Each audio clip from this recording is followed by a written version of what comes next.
Hi, everyone. I'll wait to see if anyone or when you guys show up that I can talk.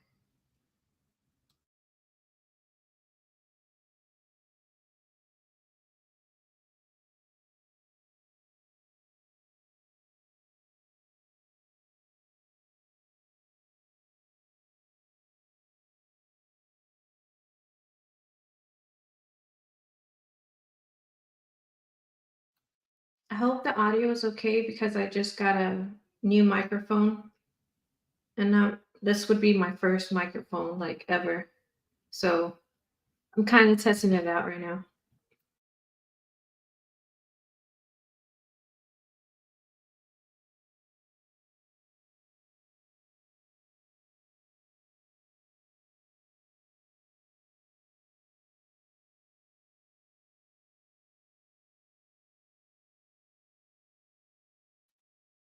Okay, thank you, Stout. Thank you for letting me know. Um, Last live, I had like a huge echo. It was so annoying. And it probably like messed up your guys' eardrums, but I didn't mean to. I was like, no, something's got to be done about this. I'm gonna have to go look for a microphone or something.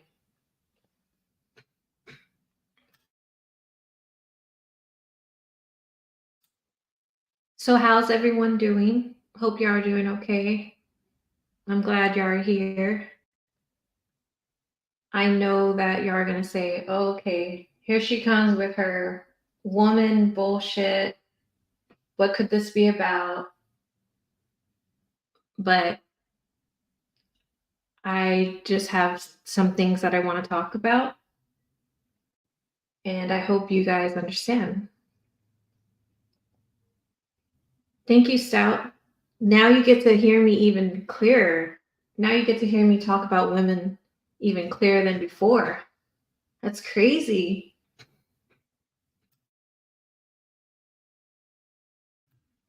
Please have an open mind, Stout, and everyone else, because I don't want you guys to be annoyed with the topics that I have, because most of the topics that I talk about are usually like relationships, anything like that. I was thinking about doing reaction videos, but that's kind of tricky because you just got to do it properly. I don't want any copyright strikes, so um, you got to remember I'm new to all of this, so I just got to figure it out. But DJ pretty much gave me a platform to work with to kind of gain experience from. So it's still a learning process, of course.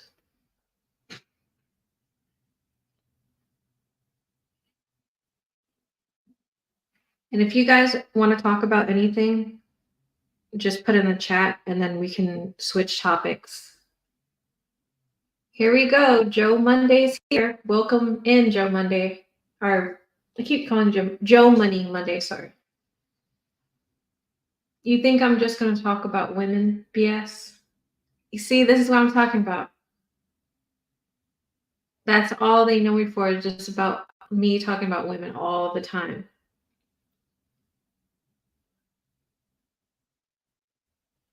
Okay, so before I get started, let me go ahead and put the link in case anyone wants to be brave enough to jump on. You're not playing Joe Monday, you're serious. Hold on, let me get the link.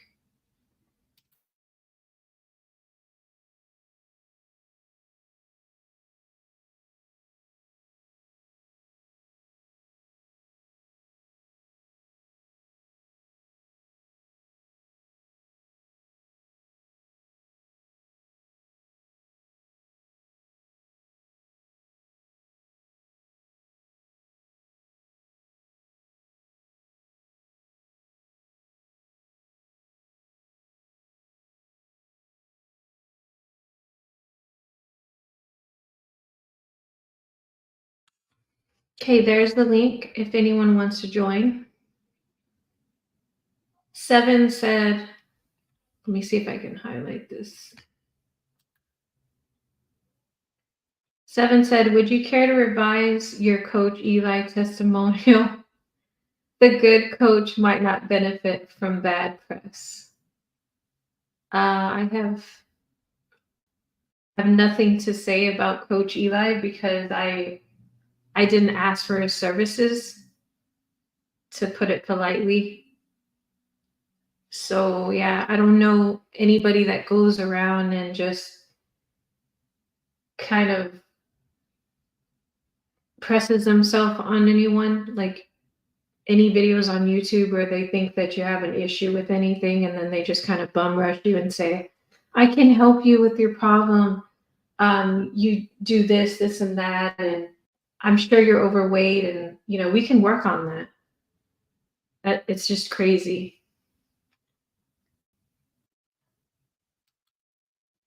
You shouldn't entertain Eli at all. He's just looking for someone else to make content off of. If you ignore him, he will hopefully go away. Yeah, Bubba,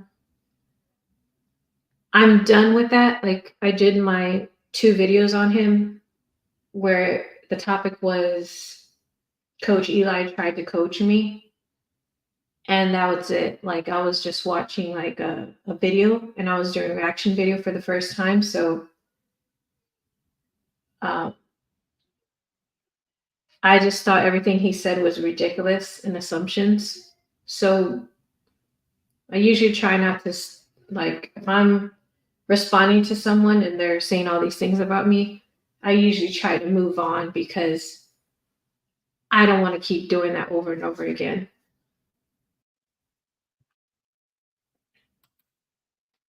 Could we agree that forced coaching is still better than no coaching?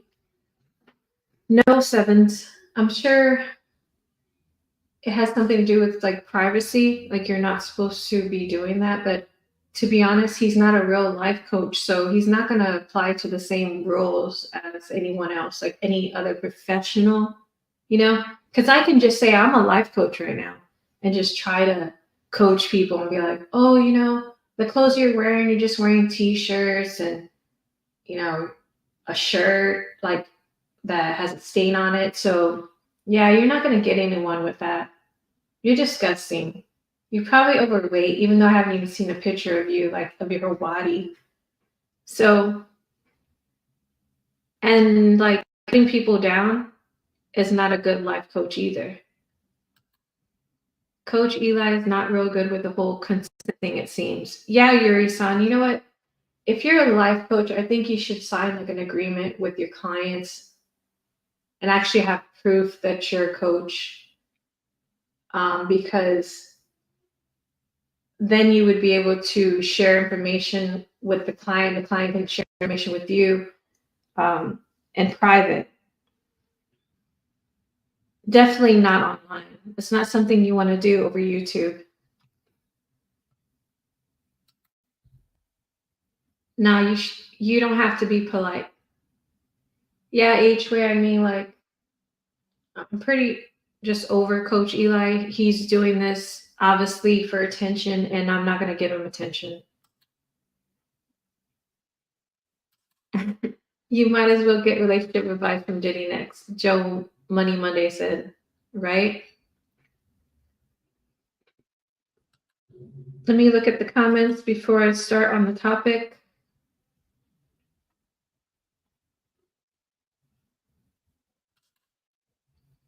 Welcome in, Sevens.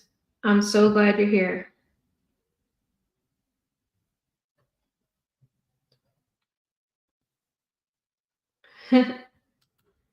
Hi, Fantastic Max. How are you doing? What is Life said? So he's a relationship coach or life?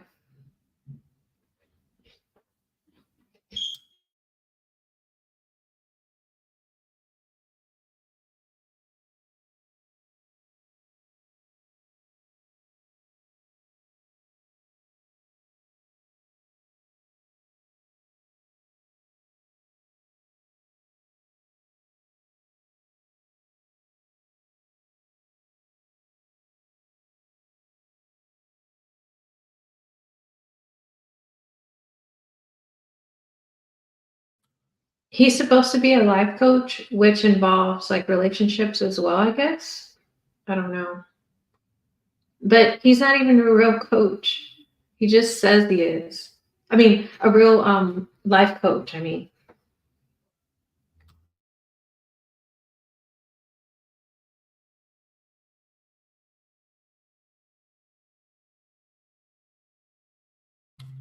Yeah, Yuri-san. I mean, I can give him some advice like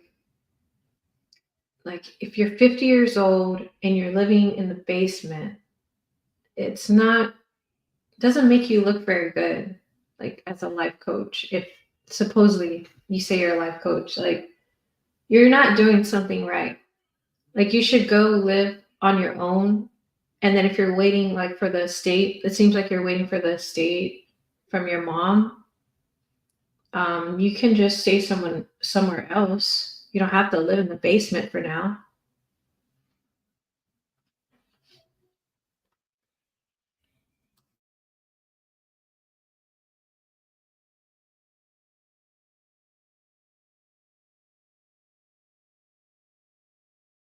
Okay, so what is life? I think I want to say what happens is if you don't see the comments that I'm seeing that I'm putting up, it's because I think they're just from my own channel and not from DJs. It's separate. I'm not sure how that works.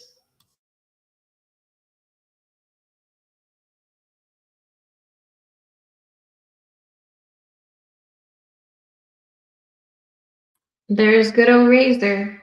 He cuts you so sharp. Like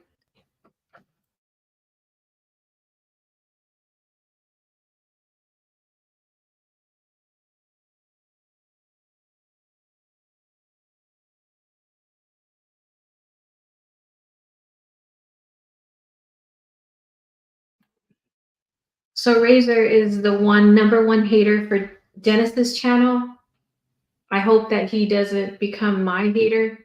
I mean, he's my hater here, but I hope we can keep it in on Dennis's channel and not go to my channel and be a hater over there. Because I mean, he just has enough hate for everyone. I mean, just look what he said. Christina giving relationship advice is like Dennis giving financial advice. And yes, he says things that are true,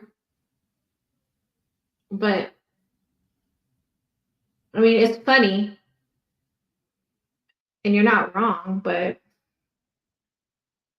just try to minimize your hate just for today. That's all I ask. This topic is about love. It's like the obese high school cross country coach. Eli and his girlfriend remind me of that movie Misery. I need to watch that movie. Kathy Bates' character.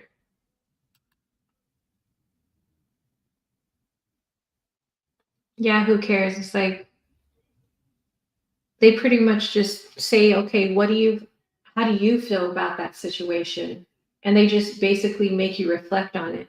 So it's kind of like you're talking to a best friend and venting to them.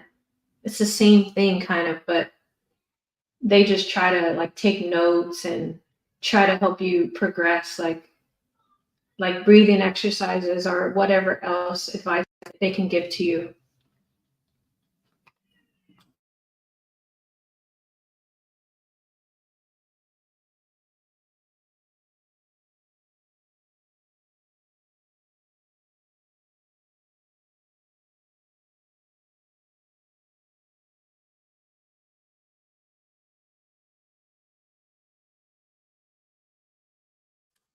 Okay, so let's go ahead and get started. So the topic is what what's love got to do with it? So the first thing I want to say is that I don't understand how men play house. Like they don't want to make the commitment and get married. They just want to be with somebody for many years or even you know yeah, pretty much be with them for many years and not cross that line to getting married. They just say it's a piece of paper. So I'm trying to figure out, how do they think that's okay? Because if you just have a house and you're doing everything as if you're married, what's stopping you? Why do why do men do these things and live with their parent? Yeah, that happens too.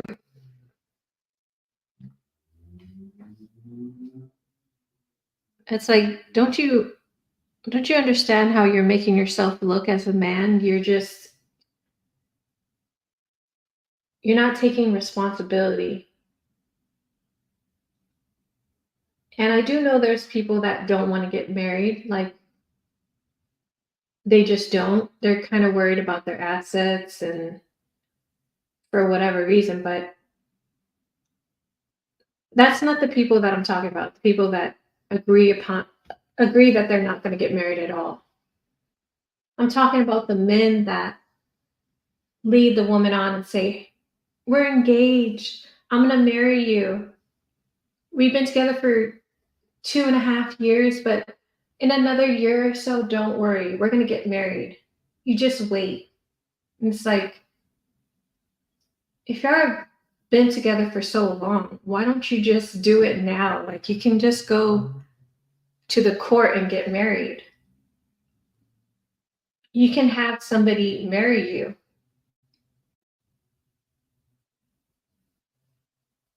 Like the ordained minister, which is what I am.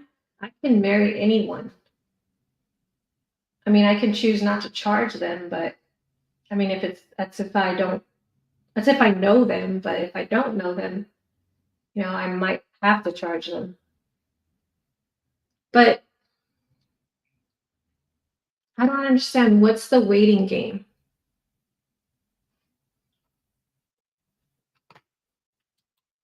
H-Way said it's definitely hard, especially because weddings are expensive. I understand, H-Way, that weddings are expensive, but nobody said that you have to have like this extravagant wedding with 500 guests and your wedding dress is like,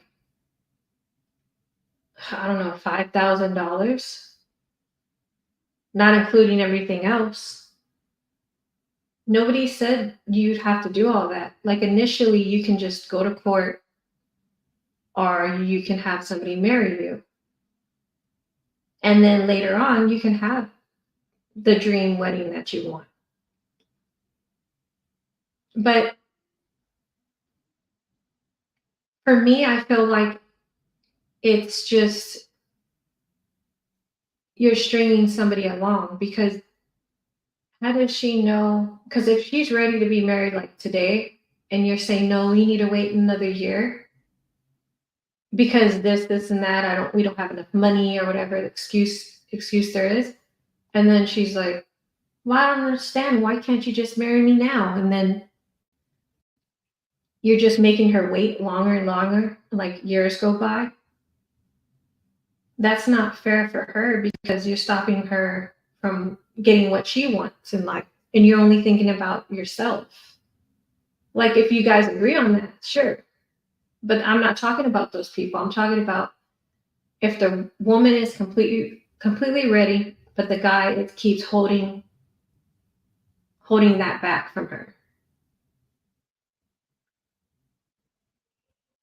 Now it's either you're not ready,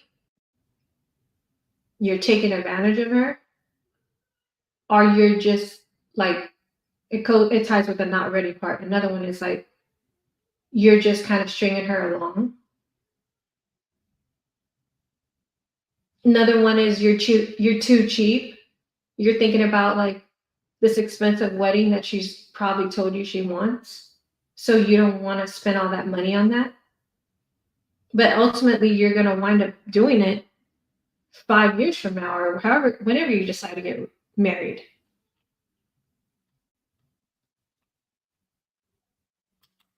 Did that ever happen to you, Christina? Yes, like I was engaged 2 times. One of them, he just stringed me along, and then the other one, I think he was stringing me along too because he didn't really talk about any plans or set a date or anything like that.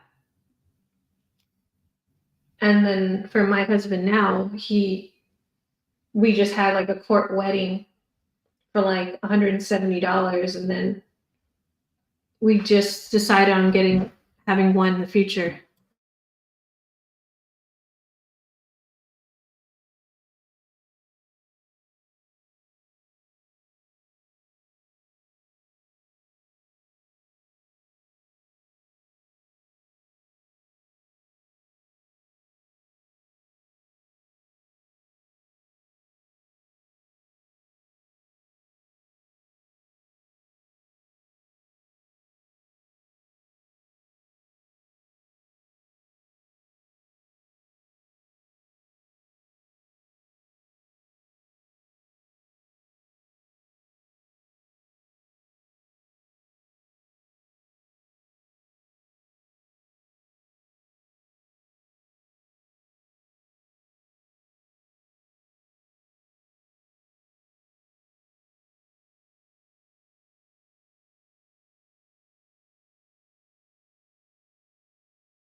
So I'm trying to read these comments. Um, so yeah, we decided in the future we would just have a big wedding, but it still hasn't happened. It's been 8 years, but I still dream about a nice wedding. I think that would be great with the wedding dress. Just because you get a Nissan Altima doesn't mean you want it. HA, what does that mean?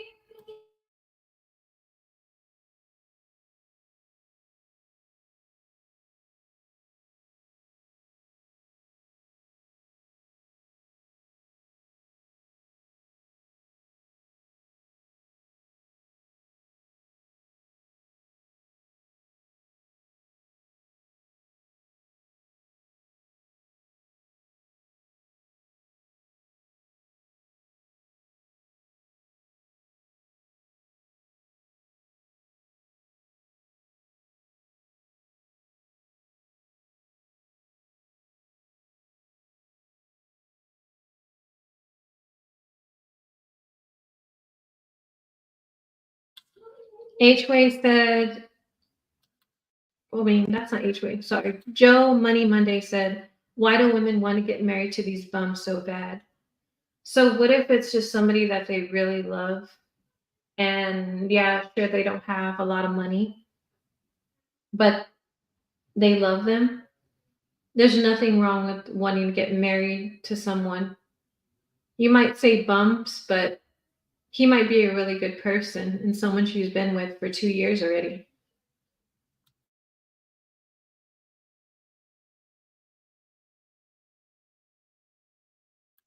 So I think H-Way's comment says it all. Women's expectations are a certain way most men could care less about. So basically, the woman kind of dreams of this dream wedding, and the man is just like, I really don't care.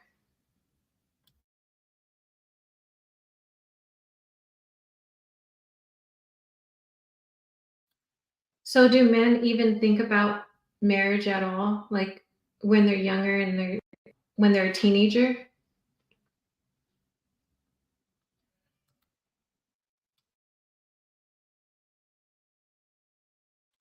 So the main topic is what's love got to do with it? So it's about love.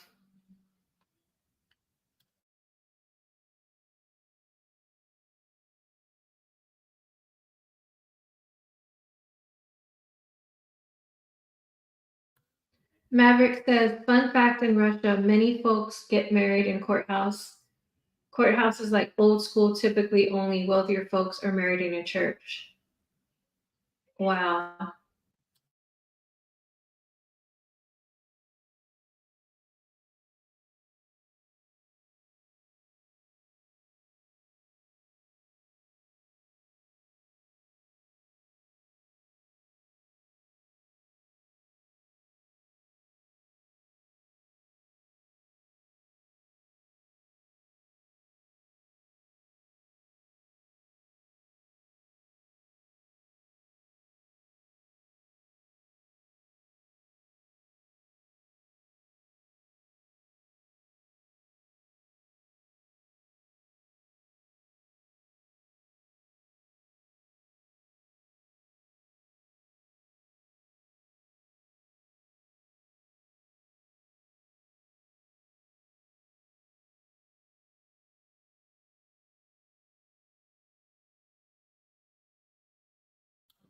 Okay, old account said marriage has no benefits. So explain why you think that, because marriage has a lot of benefits. First, I'll wait for your response and then I'll explain.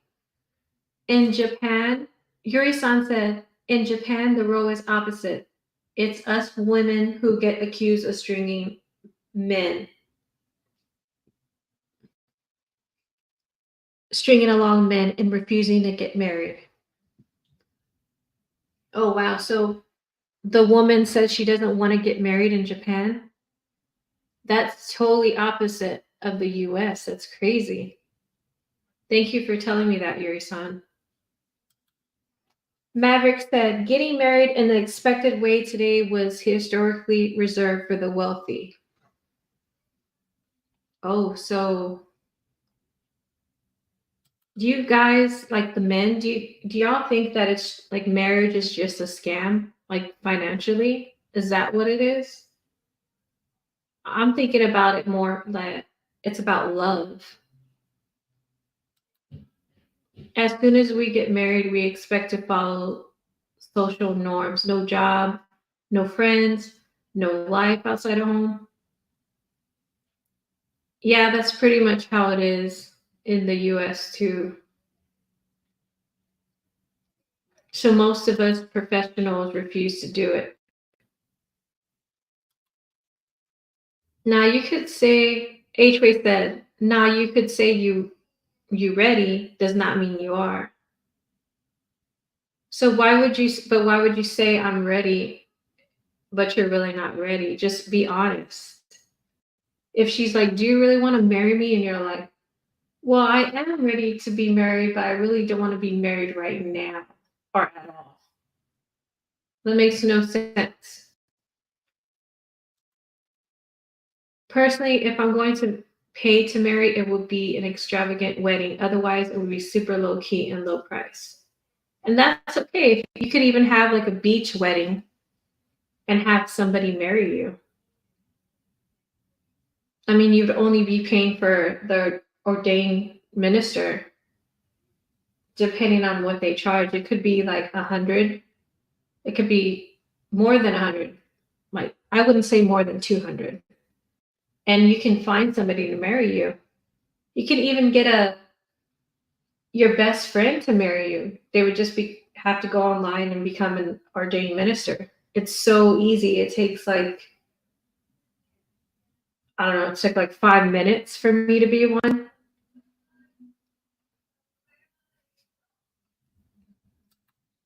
There is even talk in our government to start finding women who refuse to get married. Wow.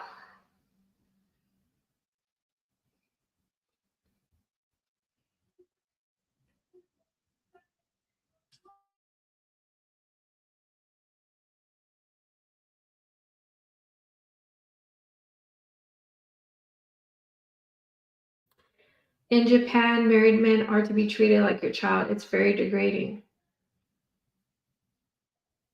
Yeah, it's kind of like that here because sometimes it feels like you're doing everything for the man and they don't do like enough.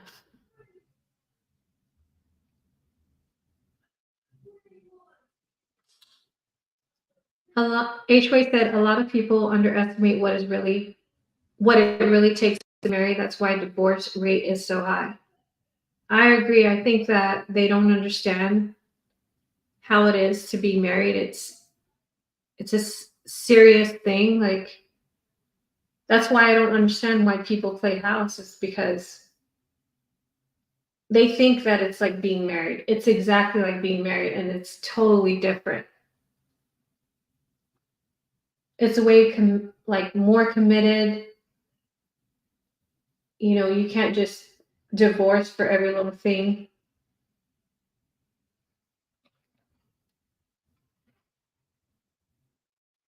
Let me see the rest of these comments. Kobe Curtis said, guys would want this too. I feel like you should let your partner know from the very beginning if you want to do those types of things so you're not to let down in the relationship later. Exactly. So you just have to be honest with who you're with and tell them, you know, you like to take things slow. You need like a year or two before you even think about marriage. You're not ready right now, and that you just want to save a lot of money and then possibly get married in the future. And sometimes people will tell you, I'm ready to get married if the right person comes along. Those are ones that, like, if you're with them for like a year, they're already ready to get married. And then if you tell them, no, I don't want to get married yet, it's too soon, that could be a deal breaker. They might not want to wait because they have. Am I muted? Oh, I think I was muted at that time. Random name. Let me go ahead and put the link again. And just to let you guys know, if you have the link, you might have to put it in manually. So let me get it.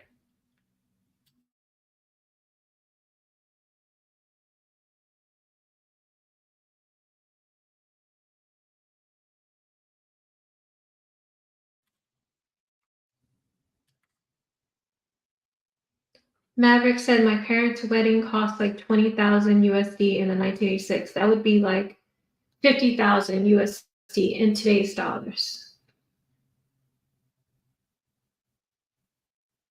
That's a lot of money.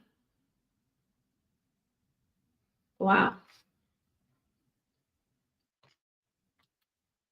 Guys don't have that perception most times. You have to tell us from the very beginning. That way it's not a surprise or something you just thought of doing. Yeah, you just have to let them know ahead of time what you're looking for so you don't waste their time because you can both want two separate things and it just goes nowhere. And then you think that you can change their mind and you're with them for like 2 years and it's like, I told you I didn't want to get married. I don't know why you think I would change my mind. Like I just don't want to. I never did. And you just wasted 2 years of their life when they could have just went and found somebody else that wanted the same things as them.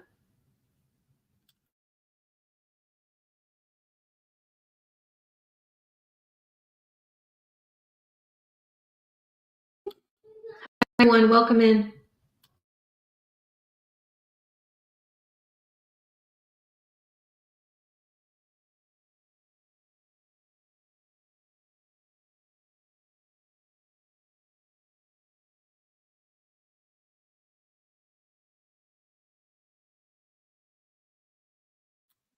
Hi, Miss Amanda.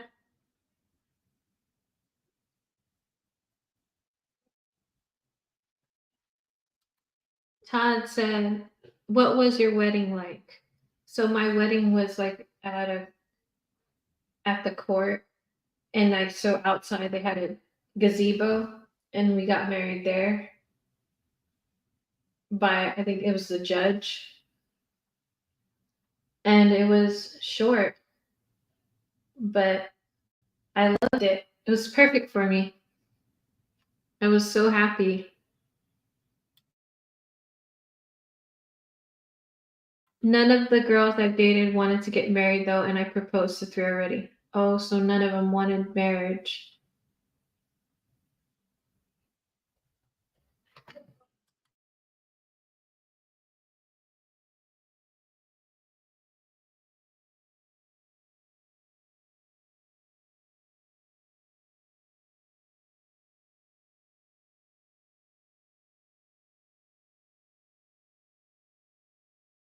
So Mrs. Amanda said, "Yes, I got married in my early 20s and I'm still married." So, how would you say your experience has been so far, Miss Amanda? Are you still happily married or how do you feel about marriage? H-Way said, "I do weddings professionally. I would love to give my girl a dream wedding she deserves, but I'm not going to be engaged for 3 years just to do that. And I don't want her settling for the courthouse." But H-Way, like, how long like in general, would you guys make your woman wait? Do you think 1 year is enough, or do you think 3 years would be enough? Or maybe five is the question. Like, how long would you make the love of your life wait? What do you guys think? So Mrs. Amanda has been married for going to be 21 years this year. That's a long time.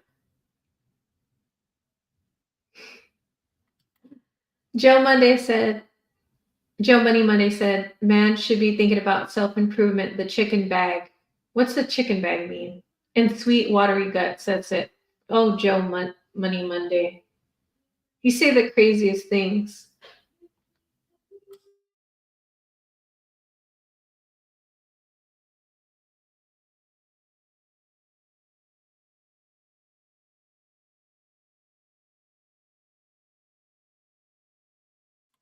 H-Way said, "Your actions and words have to match. You can't convince someone of something they don't want, and they can't fake it until they make it. I don't play that." But H-Way, what if your girlfriend wants to get married right now and she's just waiting on you?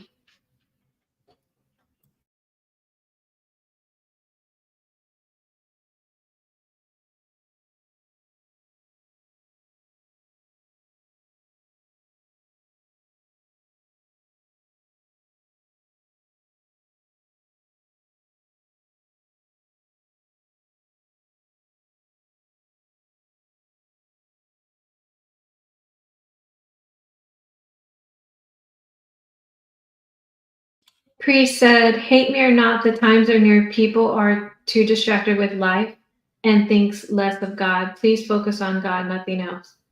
I agree, Priest. I mean, and God has a lot to do with relationships, like religion as well. It has, come to think of it, it's a big deal because if you have certain religions, like Christianity, that's what you're told you're supposed to do. You know, you're supposed to get married and reproduce if you can, of course. And that's why people go to the church and get married or just get married in general. It doesn't have to be a church if they don't want to get married at a church. But also, you know, some people don't have the same religion as you. So my question still remains, how long would you wait?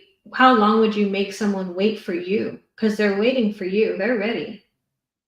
Do you think that you're holding them back in any type of way? Or do you kind of take them for granted and say, Well, I mean, where are they really going to go? They're with me. They say they want to stay with me. So, I mean, they can wait a year, 2 years. Not going to bother them.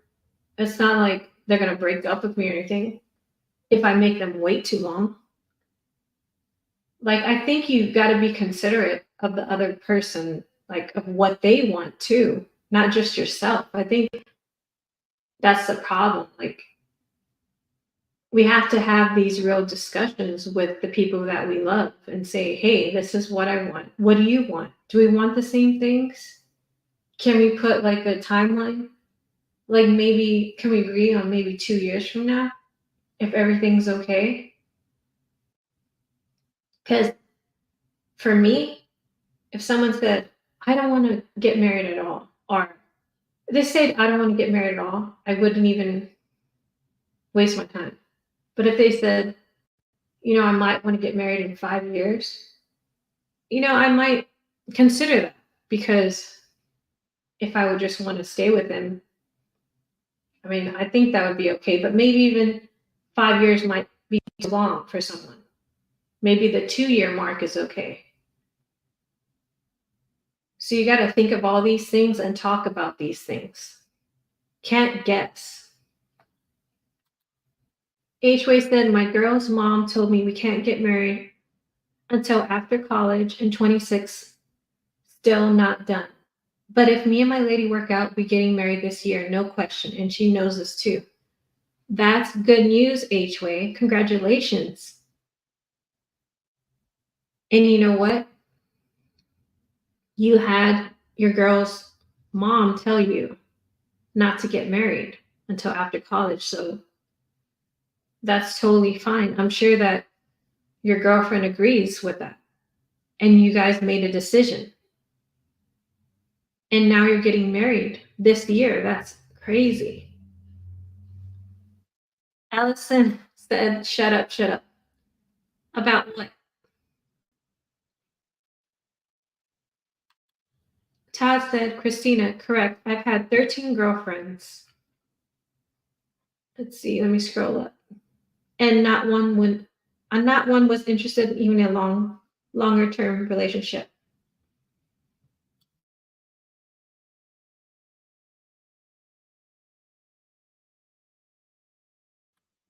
Okay, Todd, my question is, when you said, I think we're going to be together for a long time, or possibly marriage.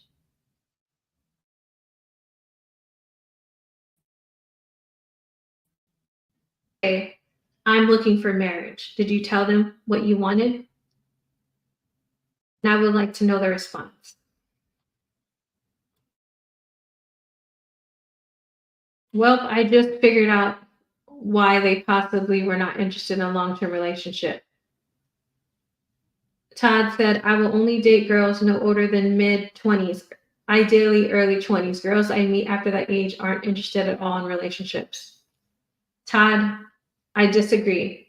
Somebody that's in their early mid 20s, that's way too young. They are not even probably, I mean, I was not even thinking about like marriage or anything at that age. That's too young for me. So you might have to, I know you probably want to still date in the 20s, but I'm not sure how old you are, Todd. So if you're like in your 40s, you might have to look for girls in their 30s that are ready.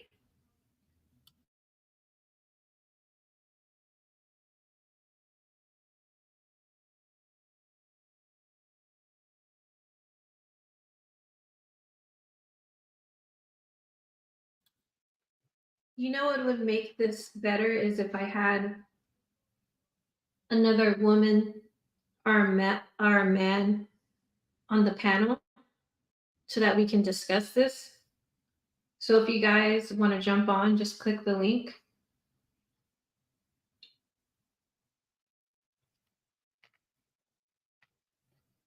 Thank you, Dakota. I appreciate it. H-Way said, I wanted to get married 5 years ago, but I'm glad we didn't. Now we will have a strong marriage. Yeah, and then you're gonna get married this year. That's awesome.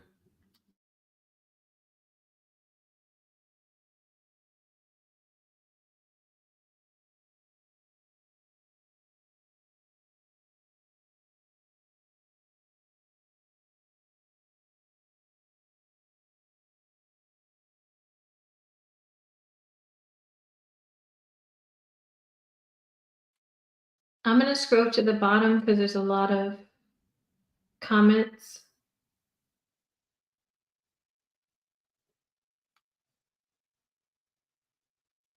Hold on. Todd said just the opposite. The girls I've met older than that aren't interested in relationships. That's crazy. Where do you live, Todd?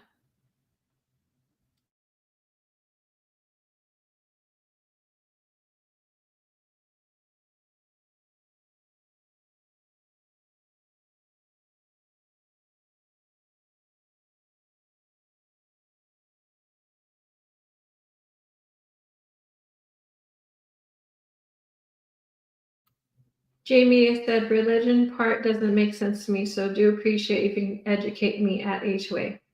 I think you're just joking, J Media.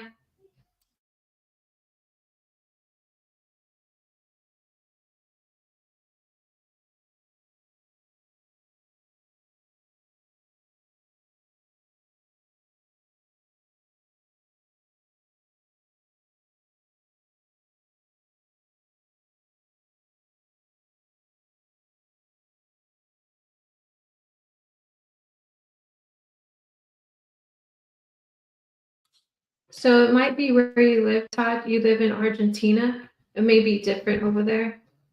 So that might be why.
Maker's Mark said dates are folly. It's the commitment that matters in a world full of diverse, mass amounts of people. Everyone wants everything, yet nobody wants to be content, aka chaos.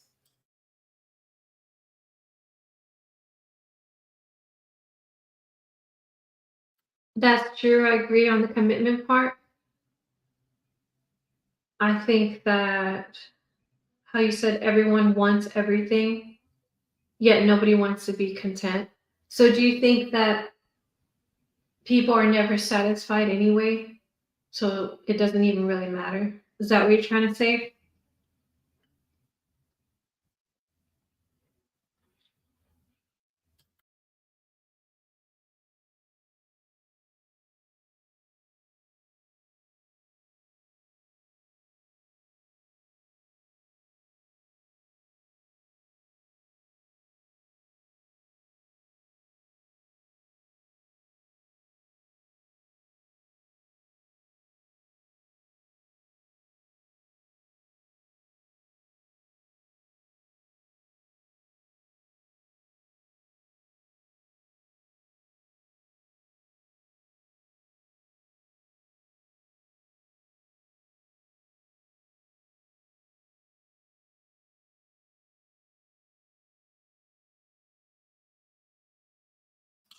So would anyone, even including females, would you guys rather be married or single?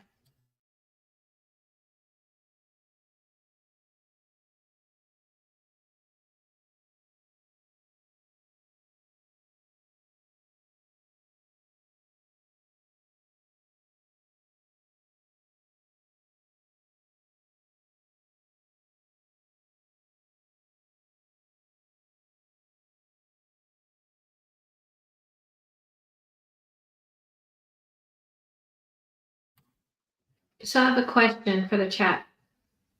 Do you think marriage provides any type of benefits? This goes back to the comment that I saw earlier. I think it was no, it said old account was the name that left that comment and said marriage has no benefits. So would you agree that marriage has no benefits at all? Like it's better to just be single?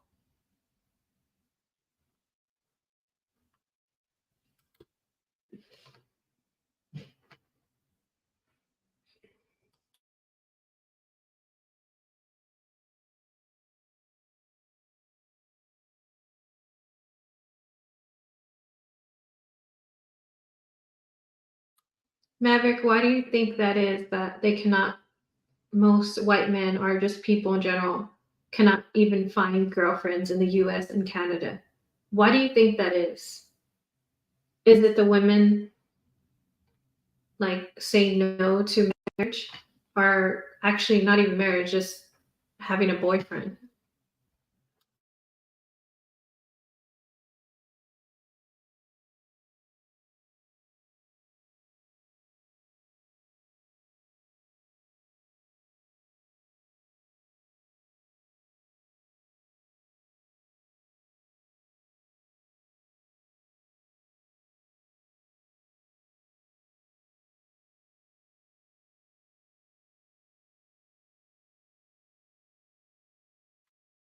So Maverick, I don't remember if you said that you were married before, but have you ever been married?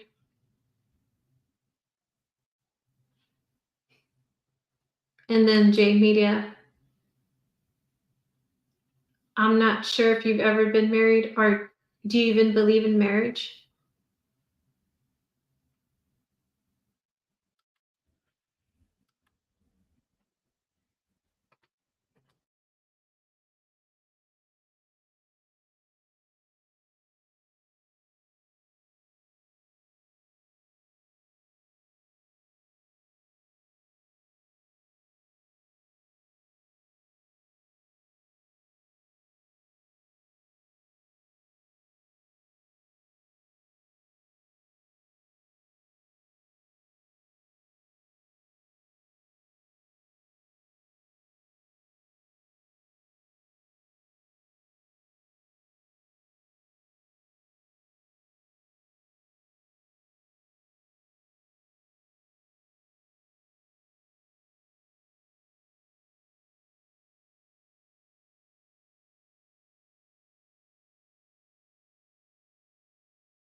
Uh-oh, I'm in the building. What happened to Christina? I was running late. I don't know what happened to Christina though. So yeah, guys, this job is absolutely trash. Trash can. Trash can, trash can, trash can. This job has kept me away from living normal life. This job has been. See, here's the thing. Let me get straight to the point, okay? I made a lot of different changes in my life, okay? Made a lot of different changes, okay, for the better, a lot of for the better. And what's happening right now is I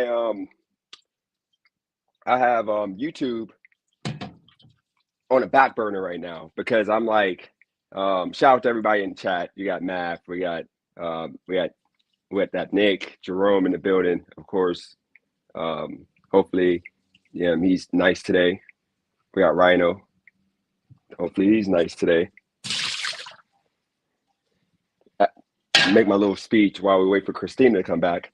So, yeah, this job, I thought this job was a job based around, um, I knew it was some sales involved, but I didn't know that it was going to be as bad as it is, okay? Like, this is literally like a pyramid scheme, low key type of situation. So, like, um, the way this is set up with this job is that they're pushing you to get sales. They're trying to get you to sign up people for this assurance for the home. Now, here's the thing: if I can like sell it outside of the company, then yeah, I'm good. But the problem is, um, this is literally a nasty situation where this company they're requiring us to do these, sales of the products. And if we don't get the sales, we get coaching. I don't want to be coached into how to sell this product that most people don't even need and want. And this job was supposed to be about dropping off devices and keep it moving. But it turned into literally like the main focus of the job is for me to push this service on people. The product is $25 a month, or the protection, $25 a month. And it makes no sense for the common man because most people don't have a bunch of electronics that they would need to, have coverage for. So I'm kind of in a pickle right now with this job because I don't really know what to do. Okay. Conflicted because when it comes down to it, this job literally, I'm spending almost 5 hours performing it and I'm not making much money because the way I see now, I was calling a lot of people crybabies that were in on the message boards about this job. I was calling them crybabies. Okay, now let me tell you why I was calling them crybabies because you have this job that you show up at the office and you clock in at 4 or 5. Okay, but then you have this stupid team huddle crap that you got to do on Zoom for like 20 minutes where they try to force you and tell you got to sell this more and be better selling, blah, blah, blah. Then after that, you go on, you start doing your job. But the way it works is if you show up to this location, you only get paid if you don't get a job for the day. And it's been like 3 days out of like the past, like what, 8 that I didn't get no job. So I show up and then I leave and you get paid for 2 hours. Okay. So then you get paid, you know, what, $48 for the day, but you just spent an hour, or me, I spent the half an hour driving there. And then you do your, you got 2 hours of clocking time, but then, you drive back home. And in reality, you're literally spending 3 hours of your life to make, 48 bucks if you factor in your travel time. And then you do stupid coaching sessions that they just randomly put them on you. Like they'll just randomly Zoom call me and say, hey, or message me on Google Hangout or whatever it's called, Teams, like, hey, we got a coaching, be in my room at 8 o'clock or 7:30. And my thing is I'm already clocked out. So I'm supposed to clock back in and I'm supposed to like literally like change my whole plan for the day when I'm now not supposed to be on the clock. I'm done for the day because I don't have any jobs to do.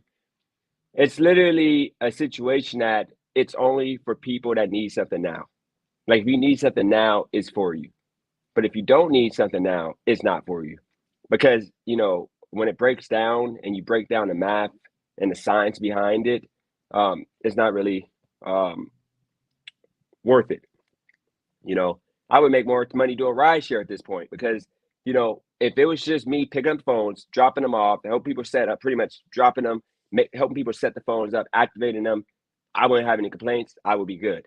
But it's more than that to where they want you to actually, talk to person and getting this assurance that most of the people either got, and if they got it already, but it ain't marked on their account that they got it, you get penalized for not selling the product because they want you to sell a certain amount of plans. And then it's to the point that it's gonna be creepy. Shout out to HOA in the building. No. HOA is like, listen, this job is a legit job. It's legit. Like, it ain't nothing to HOA. HOA is good for giving me this position or helping me get this position. It ain't him. What it is this company. I did my research and I was excited about it, but the training. So the trainer was great trainer. She did her thing. The problem is, she did not tell us all that we needed to know in regards to how this job really goes. So let me explain to you how this job really goes. Okay. So, I was supposed to. We got Razor in here now. Uh, okay, so the way she explained the job and the recruiter explained the job was all you're doing is dropping off devices and you're doing light sale of the insurance for commission added to the hourly. But they never said you're required to sell the product. They never said that. They never said it was a requirement. The ad literally says you're delivering phones and helping people set up devices. That's it. So with that said, when I got there and doing training, that's when she started throwing in, you got to like do light selling and, you're doing this, you're doing that, you're doing this and that. So I go with the flow and I'm still doing training. I'm excited because they made it seem like it wasn't it wasn't worth it. Like I would literally make more money. This is how nasty this job is. Okay. I would literally make more money going and doing Lyft for freaking 5 hours than this job because you only get paid max 4 hours. Okay. So you get paid for 4 hours. So you're getting the only good thing about this job is if you get jobs, you get 4 hours on the clock. But the thing is, you don't know if you're going to get a job. So you show up to this location and half the time you don't have a job. And you can't stay clocked in. You only can stay clocked in for 2 hours. Okay. 2 hours. You can stay clocked in without having, without having a job. But it's just these stupid coaching calls. Like I got to walk in. They're planning on having me, and hopefully Christina's okay. They plan on having me walk into somebody's house with them on the phone, listening to how I sell. Like, you know how uncomfortable it is? I can't tell the person that I got somebody on the phone with me, listening to the call. I mean, listening to the, situation. Like, that's uncomfortable. And they actually got in trouble for doing that because it's illegal to tape somebody without their consent. So they actually got sued, but for some reason they're still doing it.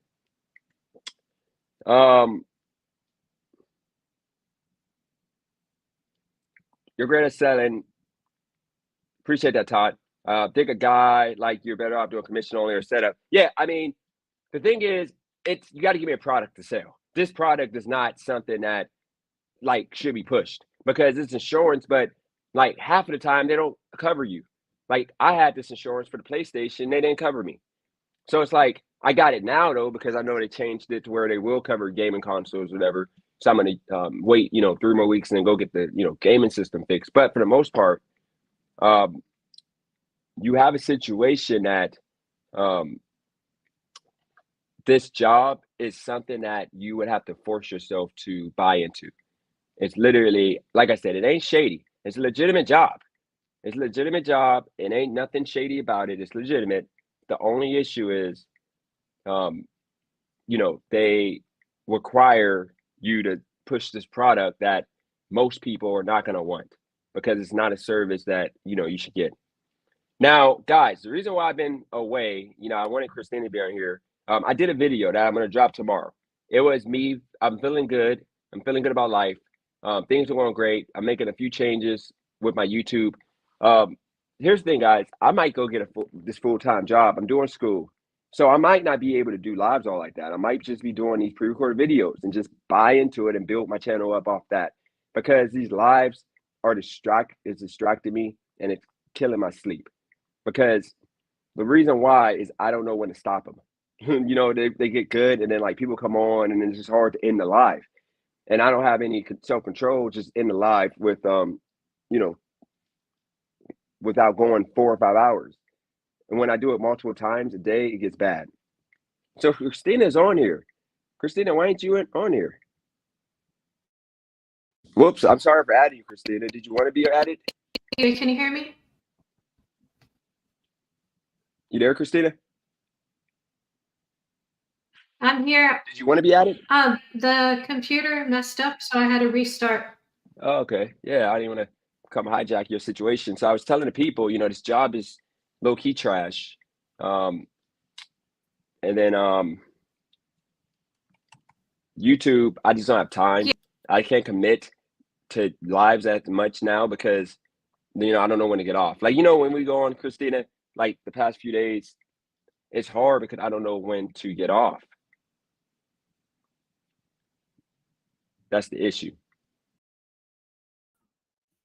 So I got to figure that out because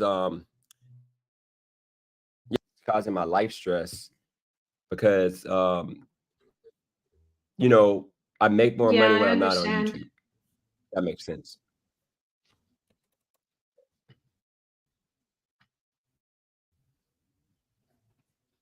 You still there, Christina? Make sure y'all can hear me.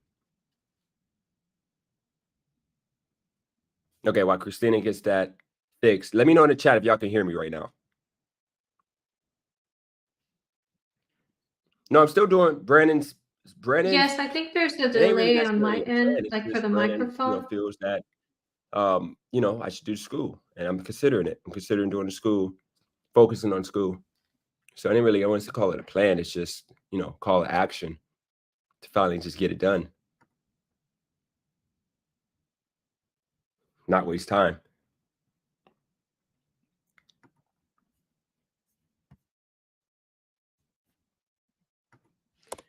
So I've been away. How has YouTube been for y'all?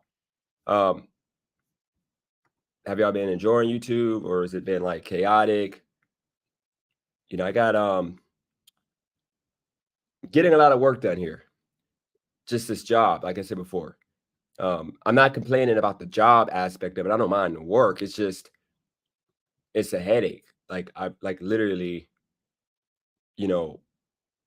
dealing with the hours involved and not getting, phone jobs and trying to be pressured into selling people. I don't like that. I don't like that aspect of it. And I don't think that there's anything going to change.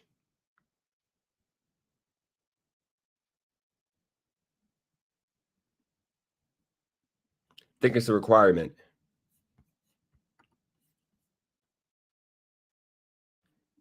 So besides that, I was going to come on here. I'm always Team Christina. And, you had that idiot that was trying to give advice, but he was being sarcastic and he's being a dick about it. That Eli dude. This is the thing about that dude. I didn't have time. I got a little bit of time today, okay? I got an hour, a good hour. So this idiot decided to go on my come on my channel and threaten to get me copyright strike or whatever. I hate to even write Coach Eli because this dude's a freaking idiot. He's not a coach. He's a freaking dipshit. So let's go and watch his last video here.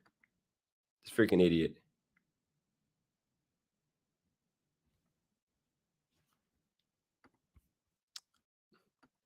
And actually, fair use. Okay, fair use.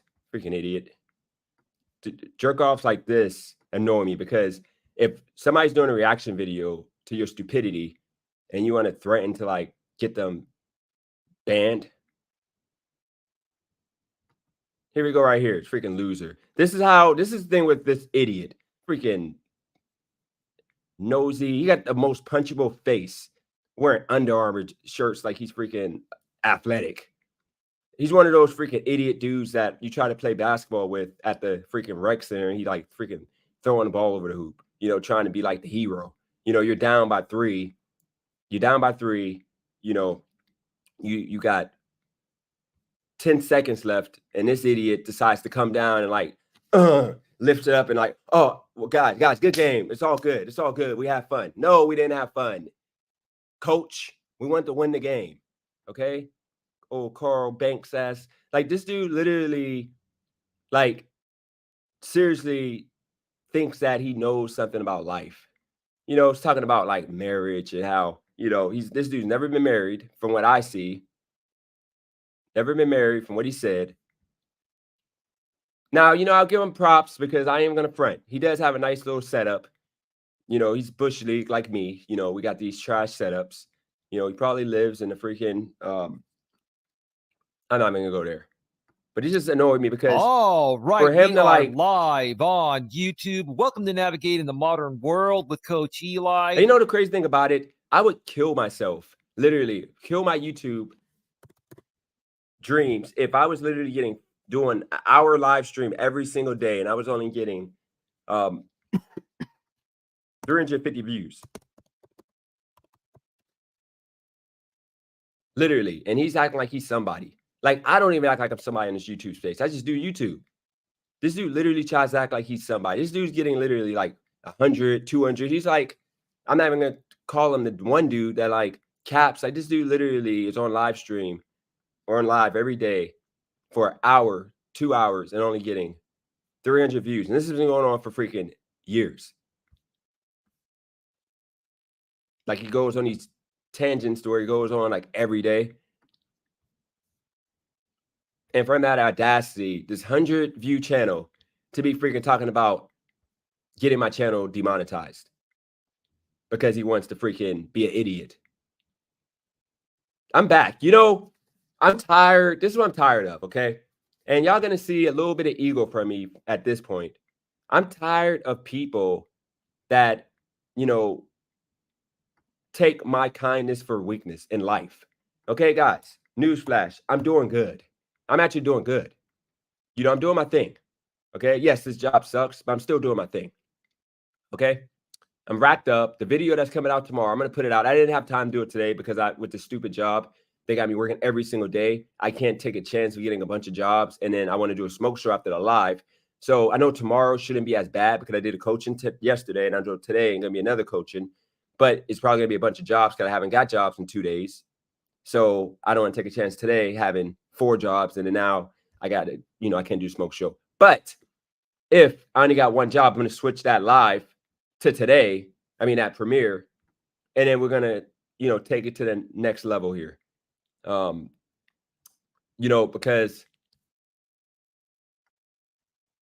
you guys are right. A lot of you guys are right. I'm not offering you guys any value.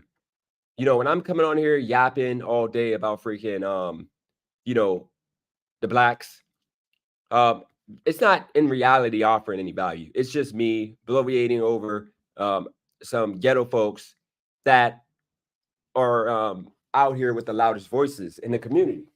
But majority of us blacks, we're not bad people. I'm back, We're not guys. bad. And you got to remember, when I was a kid, I used to, I didn't know any better. I didn't know that I was doing bad when I run to see somebody get a case of the beats. If I run over there to watch that, I'm doing bad.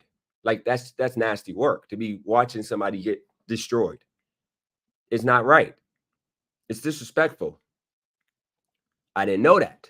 So what I'm doing on this channel is trying to educate the ignorance like me, how I was at that age when I was younger.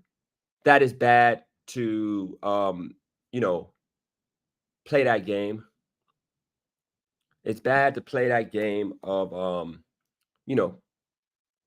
violence, ignorance, It's bad. So I got to do a better job at translating that without beating up on people, because I do. I beat up on a lot of you guys that don't deserve it. You guys just going through some tough times and you're trying to do what you feel is best, what you feel is the right way. And, I just got to show you guys what the right way is. And it starts with, getting the hate out your soul, coming the way of God. You got to like figure out, life through the eyes of God. So a bunch of you You guys need know to what like it is, literally, DJ? find whatever God you believe in and do what you feel he will want you to do, if that makes sense.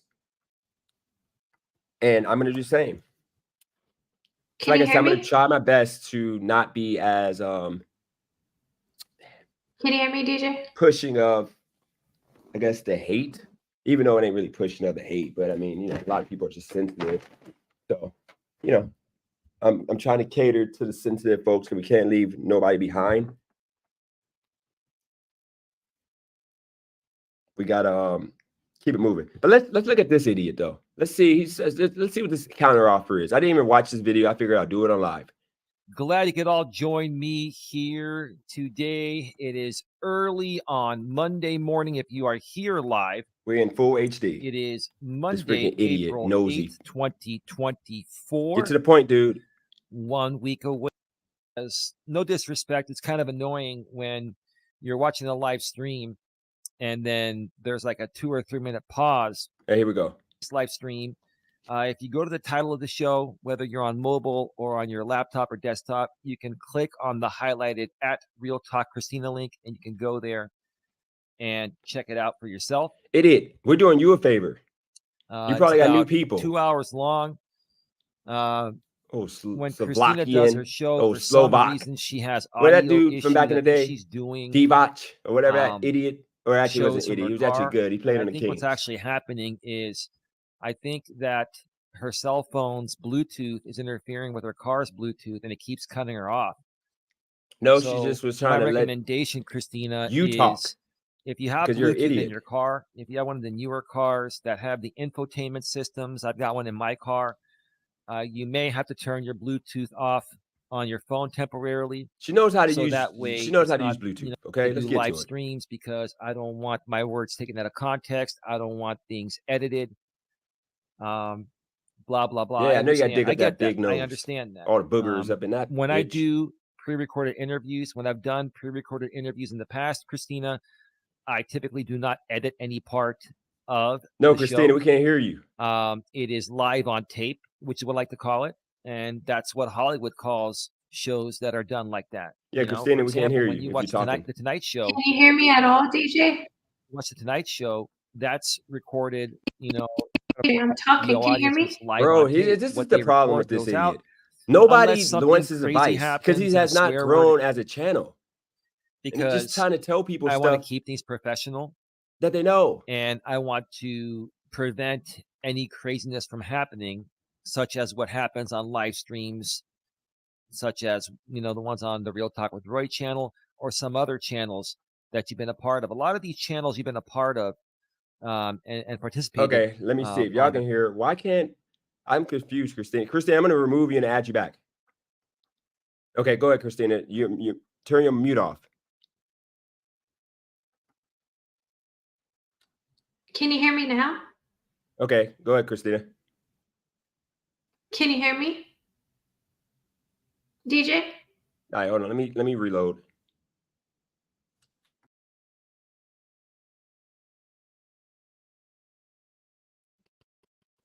I don't think he could hear me, but if y'all, thank you so nothing but silicone for being here and everyone else. But earlier, I'm sorry for what happened. Something happened with my computer. I came back up. Can you hear me now? I'm so confused. Christina, you might have to restart your, I don't know why I can't hear you, and I've reset my computer. That's weird. They said that they can hear me. Like I see you're talking. Hold on, let me check something. Make sure it's going to your speakers. Oh, he can't hear me. What the heck? One What's the second, point of Christina. My telling him? bad. Okay, you there? Hear me now? Okay, thank you. Yep, I can hear you now. That was my computer. My computer had Awesome. coming up. I was wondering why I Yeah, was talking and you didn't hear me. You weren't responding. no, it's my fault. But yeah, this dude is an idiot. Like he's trying to give you advice and he doesn't know. Did you watch this yet? I watched that one, but he put a new one. It's hard to keep up with all he makes too many videos all at once. Yeah.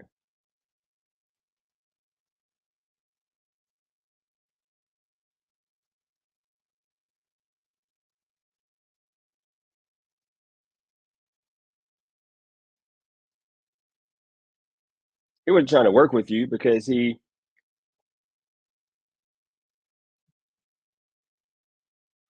all right, so I was just watching, I didn't have it on, but uh we're look, he's an idiot, bottom line. Um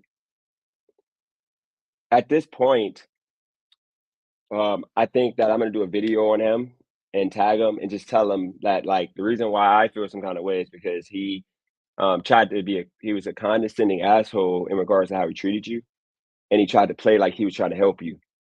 Like the way he was trying to tell you how marriage go when he's never been married, he doesn't even know nothing about marriage. Um, he's trying to tell you what you should do to make your marriage work, giving you bad advice.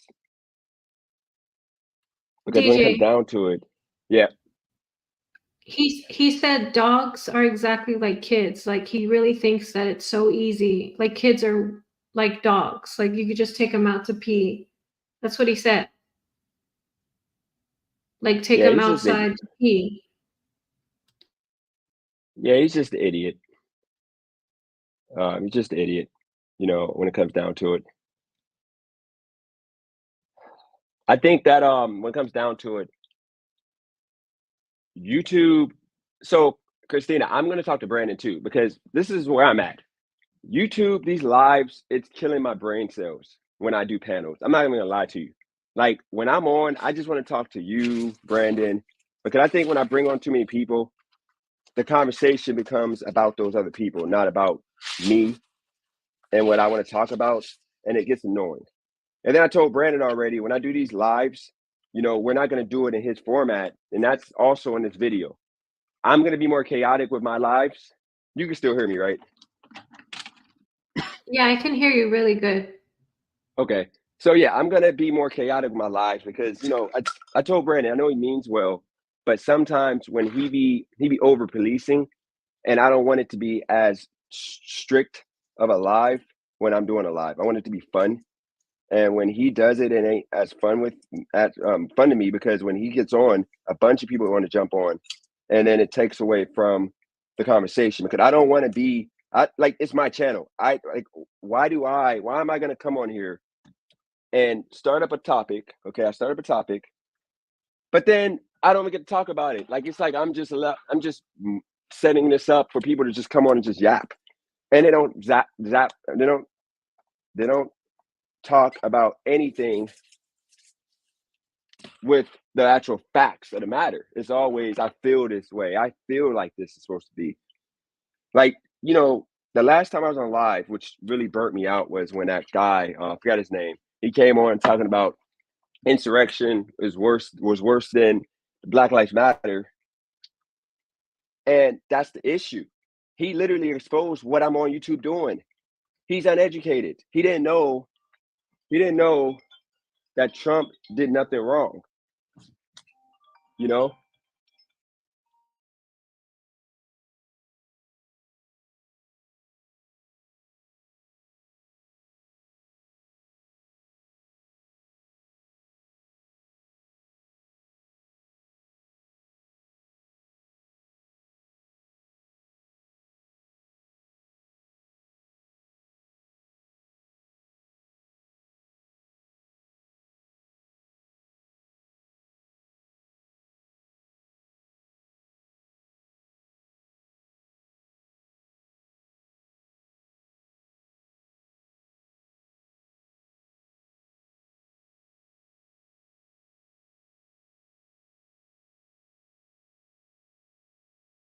Did I lose you again, Christina? I'm still here.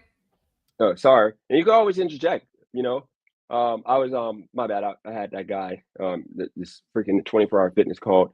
But yeah, pretty much, you know, when I do these lives with delusional people, they don't get it. They just don't get it. You can't save everybody.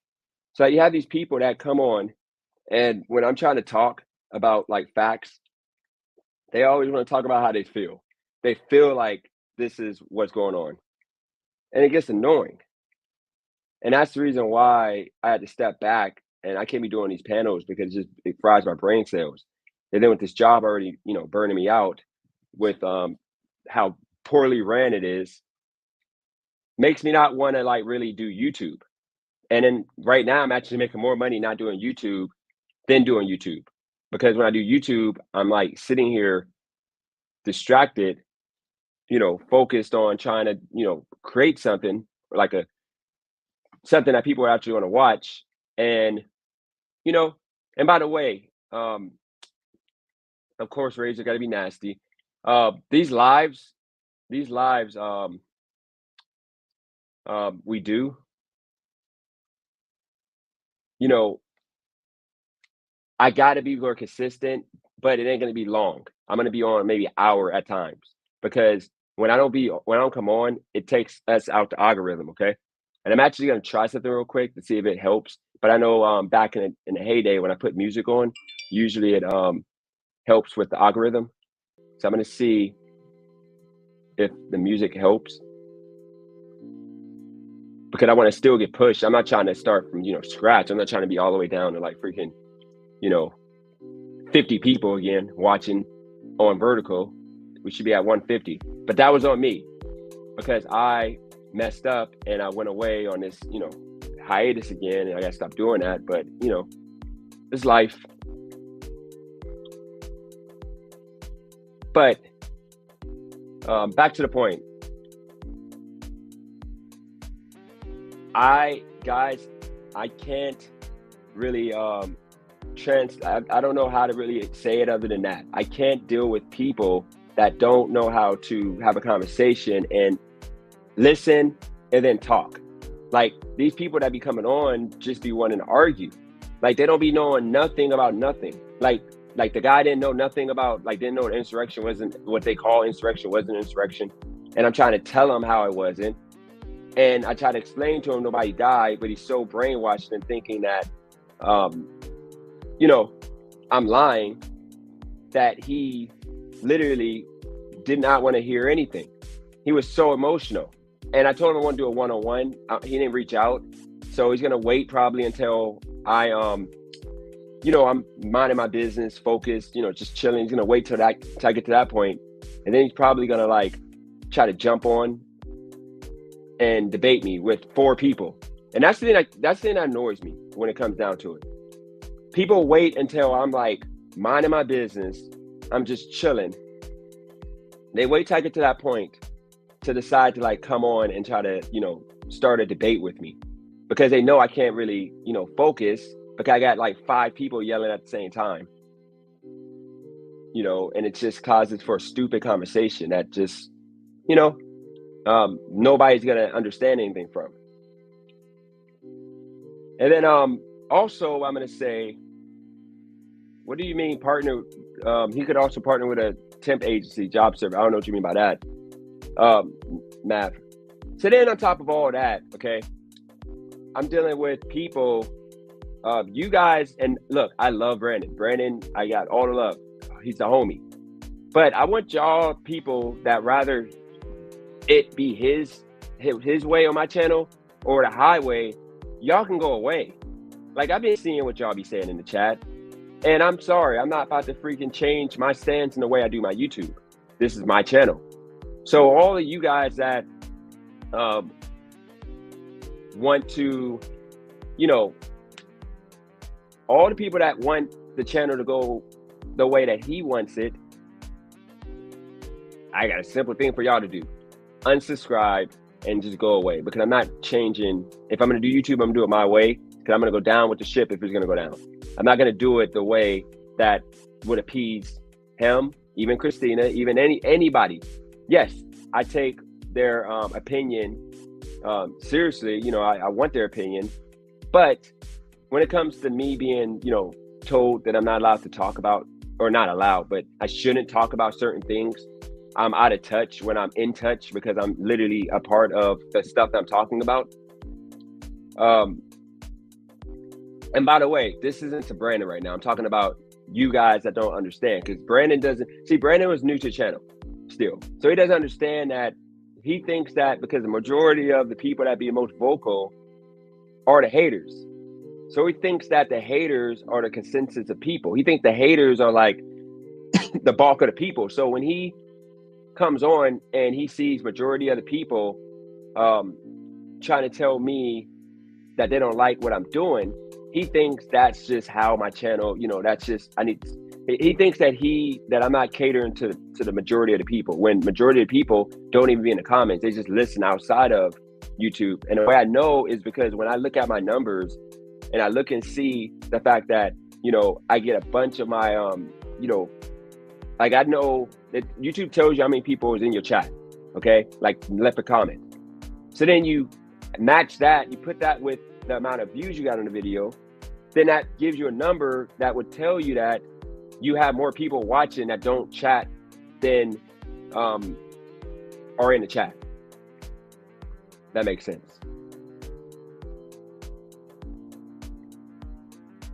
So Christina, you've been on here, you know, you've been rocking out. Wouldn't you say that, you know, a lot of the people that got the most, you know, criticize and just talk, I hate calling them haters because I don't feel like I'm important enough to have haters, but wouldn't they be labeled people that just don't like me, period, no matter what I do? Because it's the same 4 people, 5 people. Well, they're just miserable people. They're not happy with their life. So they come on here to mess with you, and it makes them feel better about themselves. Yep, I agree. I think that they need to go and you know, forgive whoever hurt them. I think they got a lot of hurt in their soul. Wordplay, this ain't a switch up. Me and Brandon, cool. We just talked yesterday. We're doing a show. We're doing you know, Tuesdays and Thursdays, starting on Saturday. Saturday is gonna be the first shows at noon.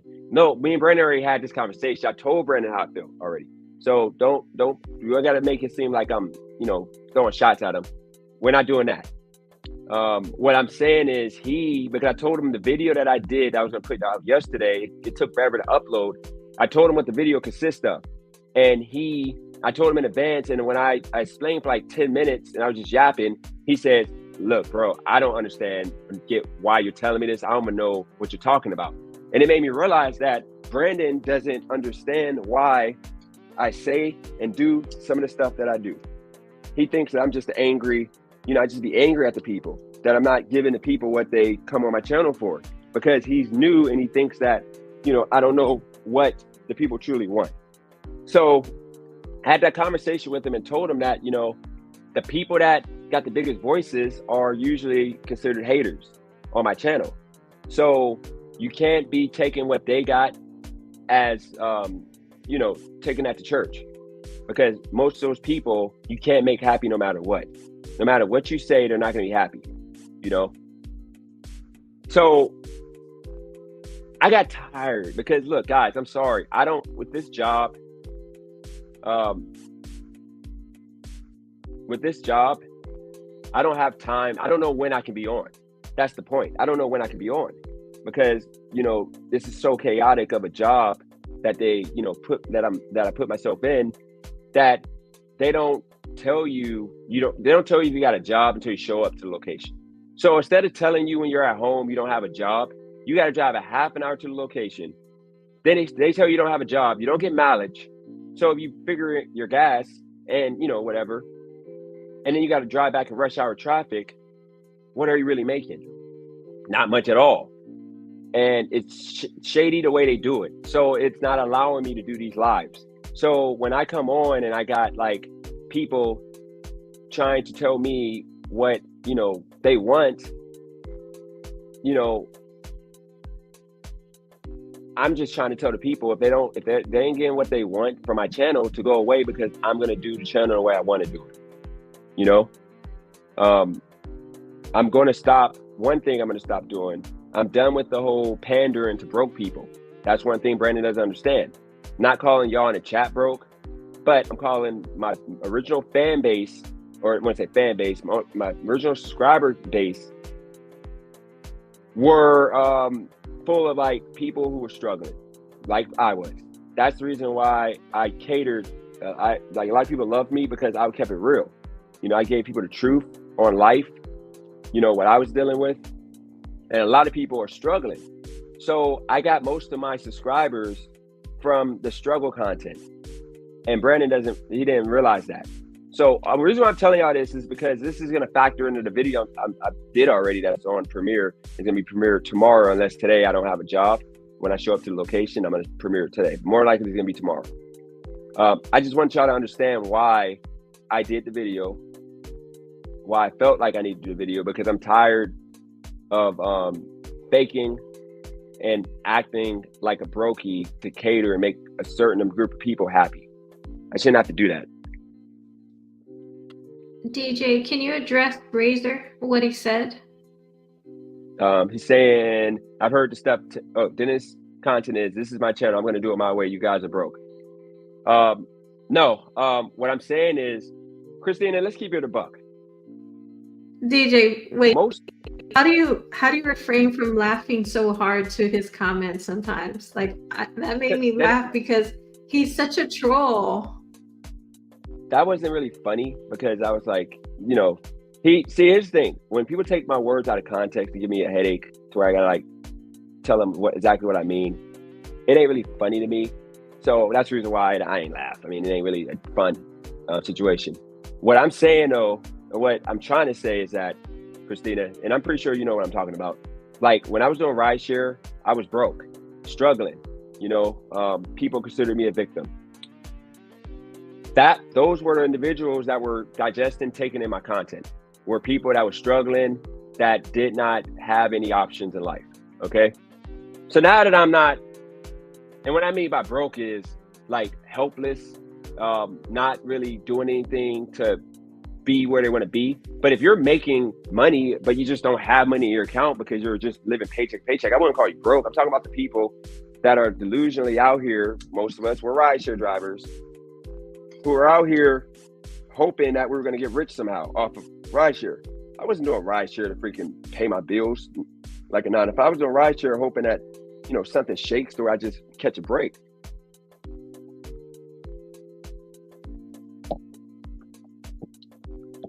It was more so for people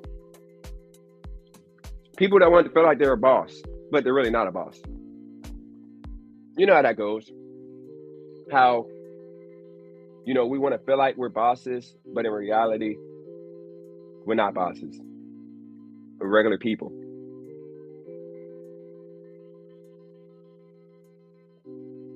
That's what I'm talking about.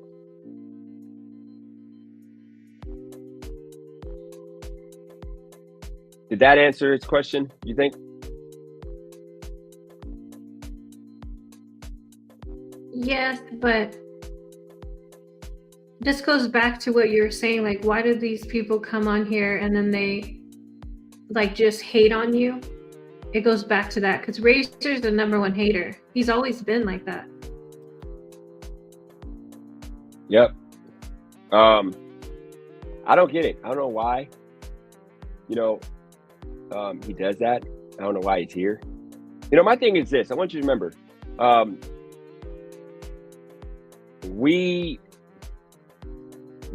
we're at a point in life that we deserve to be happy. Deserve to be happy. And it ain't, I don't find happy in, you know, acting broke to make people happy on YouTube, for YouTube, because, you know, wordplay, how do you know most people got a job? Wordplay. You see what I mean by like how you try to find a way to like turn away my argument, wordplay. That's what I mean by like, I like you as a person, but when it comes to debating and talking, I don't like to deal with it, because why would you even say that? You see what I'm talking about? So what do I do? Just ignore you? And that's what I was trying to tell you, that I was telling, between Christina, Cali Girl, and all of them, that you do. Like, that was no point. Because guess what? You don't know if these people got jobs. And remember, most of the people got freaking do rideshare. Wordplay, yes. People that come on the panel, a few of them got jobs, okay? But most of us do rideshare. Christina does rideshare. She doesn't have a job, okay? There's a couple other people that don't have jobs that do rideshare. That's how my channel was created, okay? My channel wasn't created from, me doing anything but rideshare. So, to assume that, people all got jobs is just, you just assuming just to be right about something, because that's not the truth. Because a lot of people do gig work and hustles and whatever way they can find to make money. That's just what we do. And that's what my channel was about when it was at its peak. And I was catering to that because I was doing the same thing, and it was causing me to remain broke. I never got ahead doing that. So the whole point of the matter is, now that I'm winning, I'm not supposed to like act like I'm winning. But when I was broke, y'all was happy with me acting broke. Like talking about Cali Girl paying this and money there. Y'all was happy with that because it made y'all feel good, because it made y'all feel better about your life. Like when I made that $10,000, I didn't come on here. I just said I made $10,000. I'm happy. I didn't come on here telling y'all that I'm better than y'all. I got the answers that my shit don't stink. I didn't do none of that. I just kept it a buck. See, wordplay, now you're becoming a victim. Okay, you can come on a panel, wordplay, and tell me how you feel. You're becoming a victim now. I didn't say you can't share your opinion. What I said was, you're literally trying to turn the argument around off of like a point that makes no sense. Because my channel was a rideshare channel. Most of the people that are still coming to my channel are rideshare drivers, or once coming to my channel, rideshare drivers. And I have to portray myself as this victim that I put myself in. Shout out to TC, shout out to Crazy Kid, Dash and Dante, Maximus, Amando, even though he been nice lately. Regis, shout out to Regis in the building. But yeah, like, I had to put myself in that box of being a victim, because, it caused people to interact and want to be more engaged. And then, the reason why I go so unhinged when it comes to Democrats and talking about Democrats is that Democrats ruin every single institution that is available. I don't know if y'all saw what happened in Minneapolis, and I know a lot of y'all probably cheered it on. A lot of rideshare drivers cheering it on because they don't live there. But you do realize that if Lyft and Uber leaves that city, or that state more so, they're going to take with them, over 50,000 jobs. A lot of these people were doing it full time, some people doing it part time, but they're going to take away all this money from people and put people back into poverty, because a lot of people maybe got a car to do rideshare. A lot of people may have, made adjustments in their life to ultimately, do gig work. And now they don't have that income no more, because Democrats decided to wake up and figure out a way to screw them over by taking them away from, the thing that they were doing to make money. Not just my opinion, not trying to switch anything. My opinion is most people who come on have a job. Not sure my opinion switches your narrative. See, we're not talking about people coming on my panel, wordplay. Come on, man. I sat here for 10 minutes talking about people that are in the chat, people that been coming on my channel, period, talking about how I need to, do things differently and how this ain't working for them and this and that. I'm not talking about, the small few people that come on my channel. So let's just, come on, man. You know what I was talking about. I don't know why we're even doing that, but it's all good. Anything to derail the argument, I guess.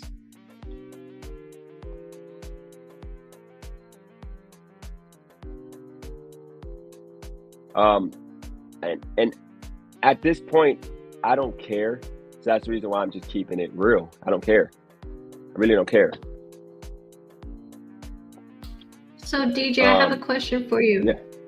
Yeah, go for it. As a man, you know, what makes you happy? Honestly, right now would be revolve around money, which is a sad existence to have. But yeah, it would be money. You don't want money to be your end all be all. But for me, that is a real thing.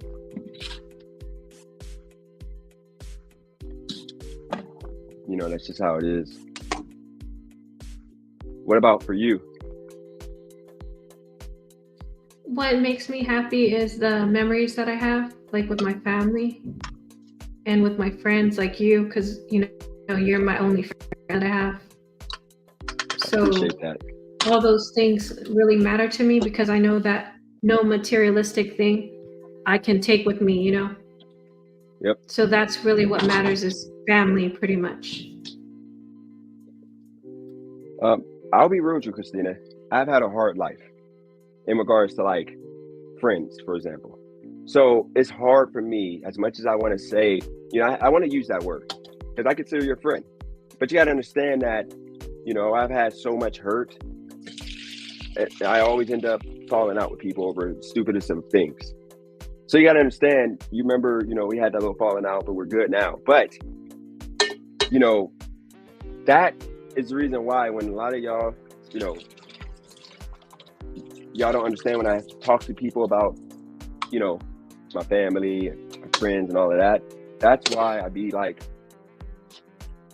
kind of like all over the place, because I just be going at it with people that I don't be understanding why we're going at it, and it be reason half the time. So, you know, maybe one day I'll get to the point of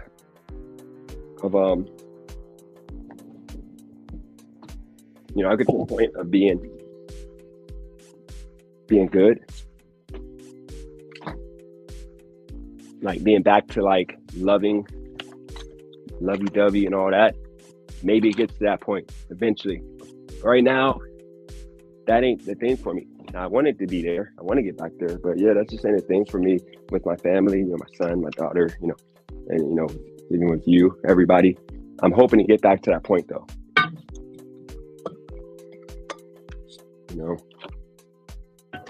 You know what sucks, Christina?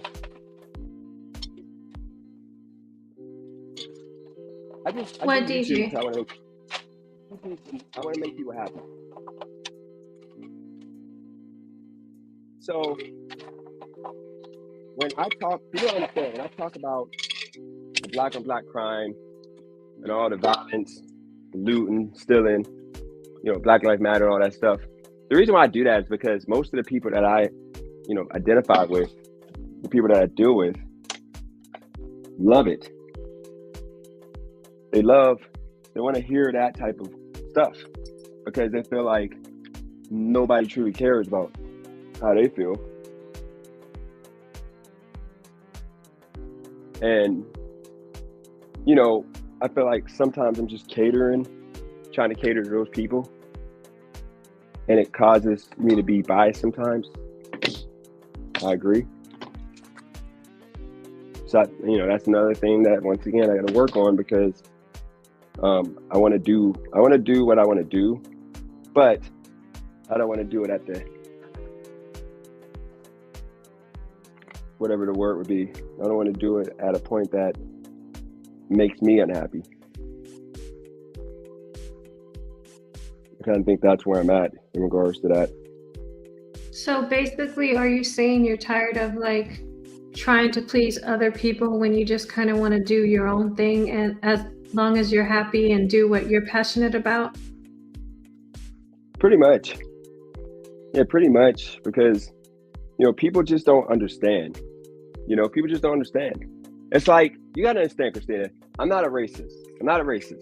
But when it comes to me trying to be cool with people, it's usually white people, because I just feel more, I mean, not white people, I said white people. Black people, because with white people, I just feel uncomfortable sometimes, because I feel like they might not understand what I feel like, truly feel like. So I try to be friends with like black folks. That's just my whole life. I've been more friends with black folks, even though I'll be friends with anybody. I'm not saying because you're white, I don't mess with you, screw you. I'm just saying I find myself just being more understanding or being understood more with black folks. So it sucks that, you know, sometimes when you get all the hate,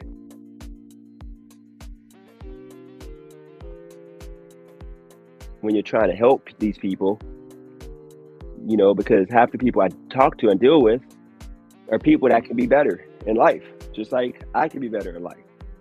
And I'm all about like, if I'm dealing with you, I gotta be able to grow and like we build together. It shouldn't be like me leveling up every day while you staying in the same place when I can help you level up. But like, that's the issue I run into all the time, is that these people just don't want to be helped. And it's their right not to be helped. It's their right to be, you know, stay in the same place if they want to stay there.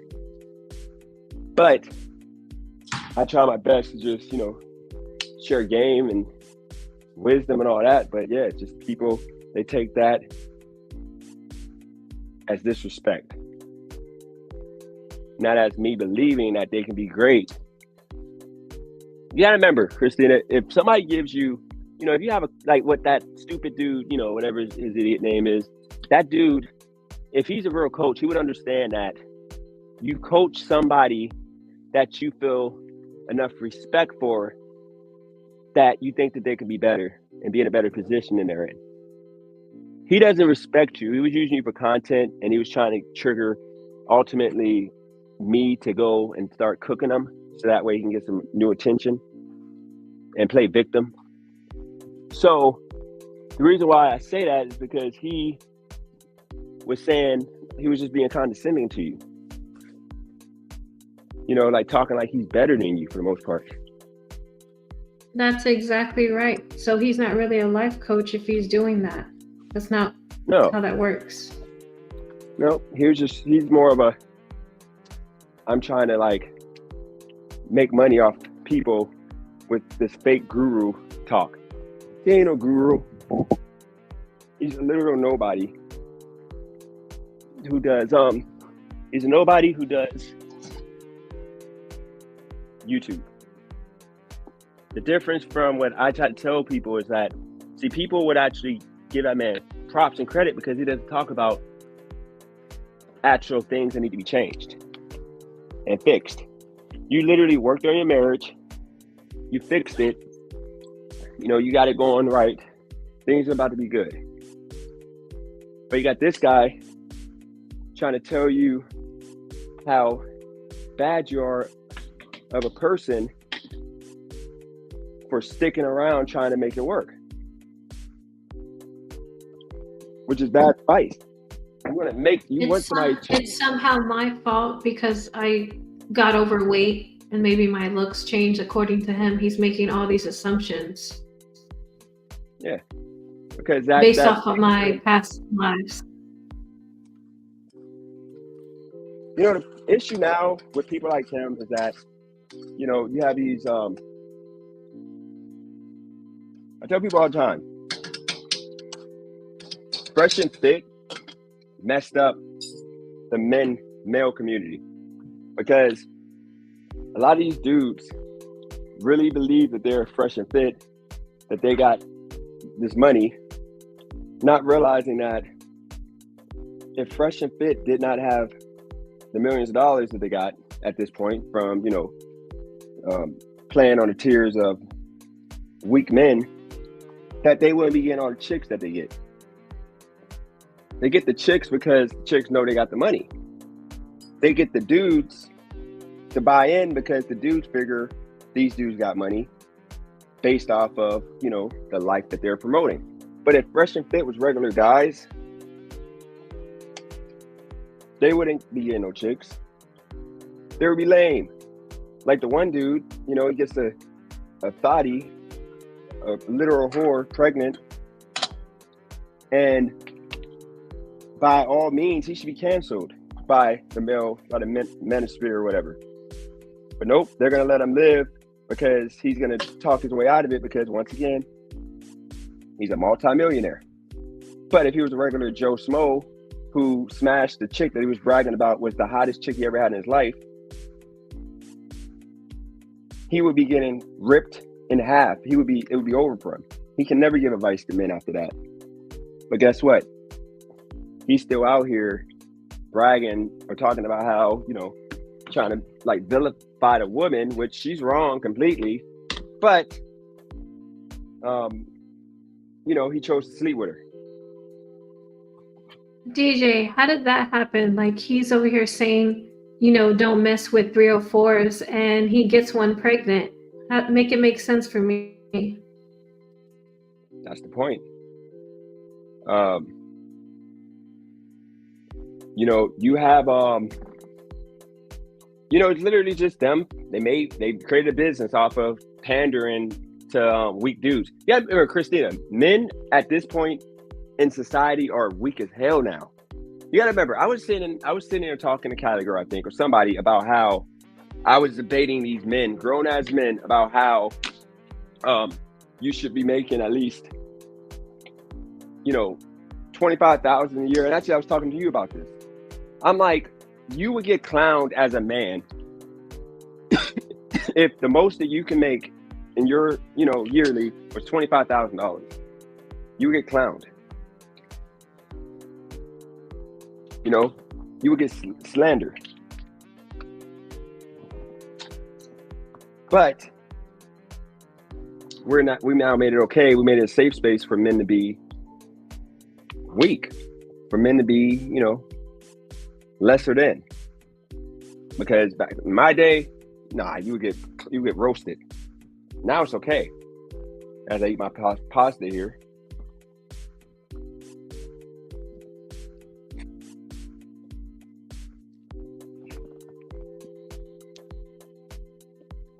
And I'm done.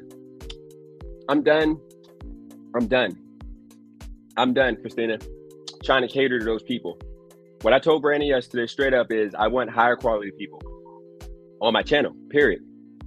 Because what I mean by high quality, so people don't get your panties in a bunch, what I mean is people who actually want to level up. I can't be around people who are pushing men and telling men it's okay to make $25,000 a year as a grown adult in your 30s. I don't want that. I don't want to be a part of that. I'm sorry. I'm going to talk against that on my channel. That's weak as hell. I don't want people that are pushing and telling me that I need to embrace and encourage, or not encourage, but embrace people sagging their pants. I think that's trash culture. I don't want people that's telling me I need to be more sympathetic to criminals. Like little Leroy, who decided to fight the cops. I'm supposed to care about his life when he doesn't care about his own life. His life matters, but he decided to give the cop a case of the beats and get shot. But I'm a bad person. None of these people go on to these rapper channels or, these other people's channels talking all this crap about how these people are bad. They don't do that. They only come on my channel trying to tell me how I'm bad when they have no proof that they actually stood up for the community that they so-called care about so much. Like, they care about, Black community so much, but they refuse to stand up and actually fight back from the people who give us bad names. I don't understand it. Then you got Joe, who is an absolute pussy at this point. Literally, beta male simp, weak man. I would never respect him ever in life because I saw what you did on that other channel, Joe Money. So you're getting that smoke. Enough of the games on this channel. Okay. Guess what, wordplay? Sad because all the money holds them down. Yes, because you're too ignorant to put your money in a bank account. So you carry it around so you can feel like you're balling, like you feel like you're a bigger man. You're gonna put the money in your pocket. That's the reason why your pants are gonna sag. Literally. You're going to sag because you're going to be an idiot and put all that money in your pocket in 2024. So that way somebody can either rob you or, you can just feel like you're a bigger man. Not saying that to work. I'm just saying people that do that. I used to do that. I used to carry all the money in my pocket. You know why? Because I wanted to feel like I was a bigger man. I wanted to feel like I was that man. I was that guy. I had money. Even though I was broke. I was broke as hell, carrying all the money I had in my life in one pocket just to feel good. So yeah, wordplay, if that's what you're talking about, yes. But I'm sorry, real men don't sag their pants. I carry cash in a case our banks fail.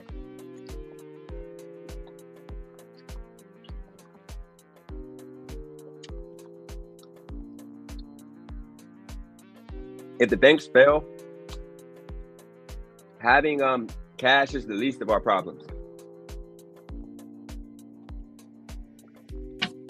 We're going to be on a barter system at that point, trading products. DJ, would you call wordplay a friend or a foe? A what? A friend or a foe? I think he's a friend. No, what wordplay doesn't understand, he's doing a victim mentality right now. You know, I don't know what wordplay wears. I just know busting the sag for anybody is trash. Okay, I'm sorry. That's just life. You bust a sag, you're going to be considered a thug for the most part. White, black, any color, skin color, doesn't matter. You bust a sag, you're going to be called white trash, you're going to be called black trash. That's just what it is. Okay? And then, I don't know about you, wordplay, putting your money in your pocket. I think that's stupid. Secondly, for your pants to fall down because you got money in your pocket, I know you're trying to be, I guess, funny maybe, but that's just stupid. Like, who puts money in their pocket to like why? Just to, I mean, come on, dude. Like, we got to step up. What are we doing here? All for the fight of busting the sag. It's that important to bust the sag.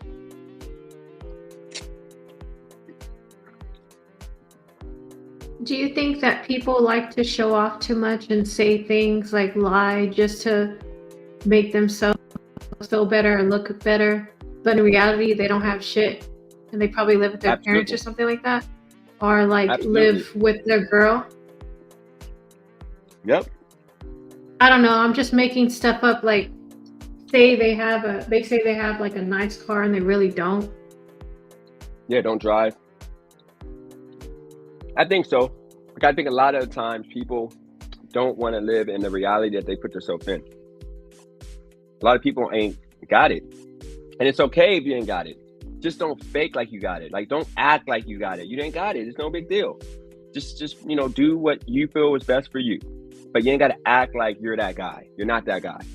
And that's the problem we face in a culture now, that people don't want to live in a reality that they aren't who they think they are.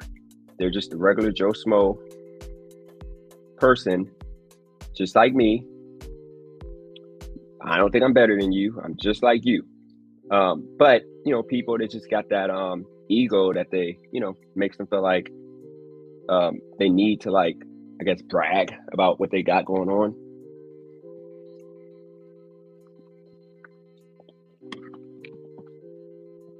Do women do the same thing? Do they lie about things, like pretend they have something that they don't as well? Or is it just like a man thing? I think a lot of it is men. But women, what they brag about is love. They brag they got all these dudes that love them. You know, even though they've never been loved in their life. Dudes just like their body, you know? But that ain't love. You know what's weird, DJ? Like, they kept asking me in school, like I think I was in 5th grade, and they kept saying, do you have a boyfriend? Like, they would ask me, and I kept saying no, and then eventually I just got tired and I just lied and said I had a boyfriend named Zachary, and I made them think that I have a boyfriend, but I had no boyfriend at all. I never had a boyfriend. But I was young, and then what's weird is when I got a real boyfriend, I want to say his name was Zachary. It's like I manifested him. And we got along very well. It was so cute. Yeah. He was so sweet. Very respectful. dope. See, the problem is, people are I do the same thing. We're too busy trying to appease everybody. We're trying to make everybody happy. And like, you did that basically because, you wanted people to feel like you were better, that you're just better than where you felt you were at, or you were more than what you were at the time. And we all do that. I do that. I've done that many a times. But, like this YouTube, I'm doing it now. Like, when people call me Uncle Tom and a coon, I take it sometimes to heart, but then sometimes I brush it off. I kind of got that Kelly energy to where I can have people call me, all these names. And I brush it off because I'm thinking to myself, like, when it comes down to it, when this civil war happens, it's about to happen soon, those people are going to be on the wrong end of it. Because half of those people don't know how to shoot a gun, just like potentially me, don't know how to shoot a gun, don't know how to fight, will be too afraid to fight, will leave their family hanging, like Breonna Taylor's dude. And these people don't realize that's what's going to happen. It's already happening. They think everything's sweet.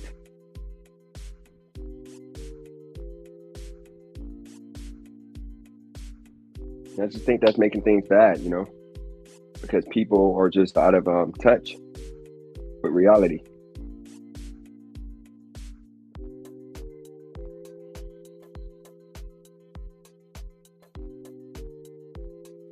I agree, but at the same time, all this stuff that happens around the world, it affects us, every one of us, and it's hard to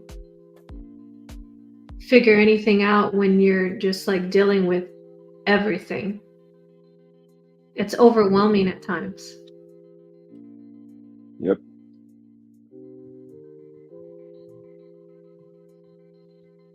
I agree.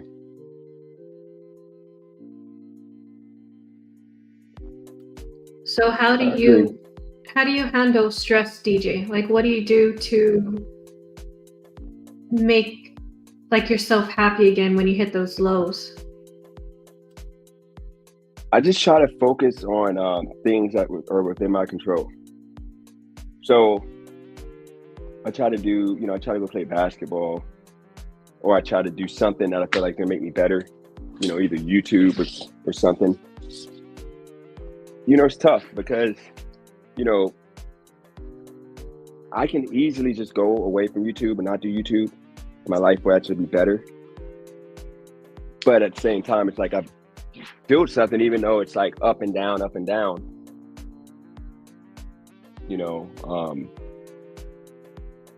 But I built something that I don't want to lose. Regis said he goes pump weights. Yeah, that's what I need to do. But yeah, like, so let me get back to that point real quick, that like, the reason why this channel I want to be, all about the Democrats is because when you had that situation happen with Minneapolis losing about to lose Uber and Lyft, which is bad. No matter how much people try to make it seem like it's a good thing, it's gonna be bad because these people still got to work. Like, how do they pay their bills with no job? A lot of people are doing rideshare. A lot of people got new cars, and these people don't even know that it's part of the Democratic plan, because in all Democratic cities, they remove everything that can benefit the man to make the man money. Now, it is nasty. These gig companies are ripping off the people. It is nasty. But they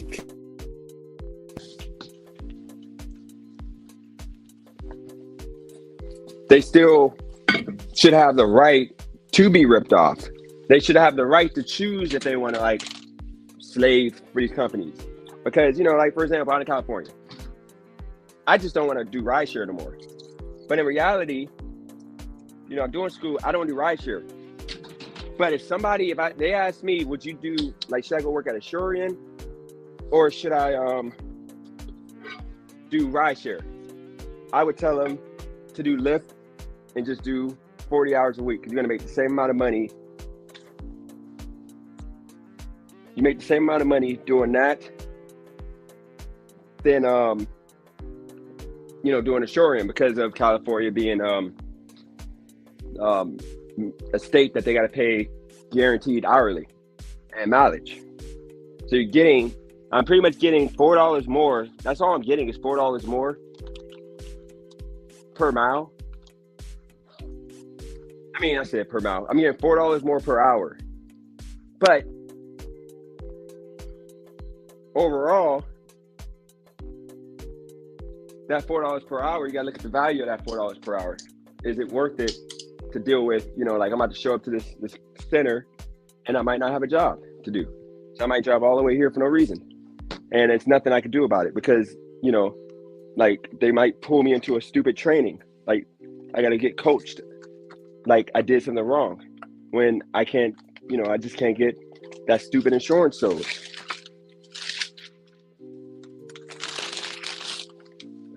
So you mentioned that you're not happy with this job. Can you explain?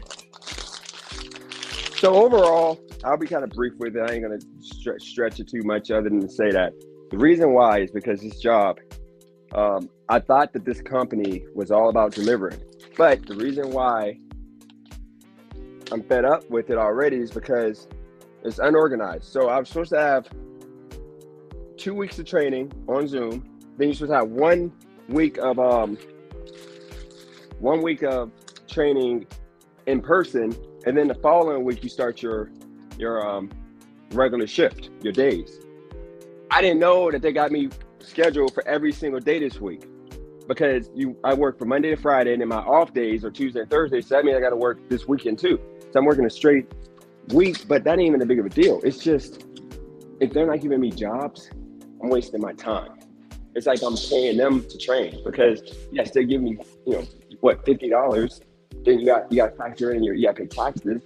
So, you walk away with maybe, $39 for 2 hours. And then you got to factor in your time to get there and back. So you're at like 3 or 4 hours. Just say 3.5 hours for $38, which would be about the amount you would make with rideshare, or not rideshare, but any job. So like I said before, I thought that it was gonna be I show up, I deliver phones, I'm done. It's just so much more to it. You gotta like literally show up, hope that you got jobs to deliver. Then if you don't, crap, I forgot my what you call it, badge. But yeah, you got phones. If you don't have phones to set up, then they make you sit in and they want to lecture you on how to like do your job better when you didn't do nothing wrong. Like it's like you're trying to babysit me. It's like you're babysitting people. And I'm happy that I got the easygoing guy. Like my supervisor isn't even the worst one. The other one is absolutely, from what I've heard, bad, because So Christina, like, before we get off of the job, before I go, let me say this. This is what I mean by that video I put out tomorrow. You see how people are and they're talking about I hate to work, and first paycheck didn't meet the standards, and all this and that.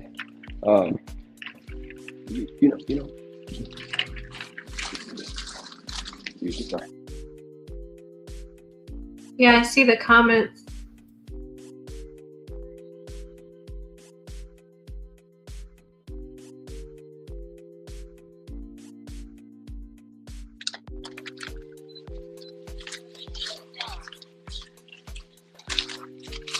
But yeah, like the video I'm doing tomorrow is all about what I'm talking about right now. That people will literally make those accusations against me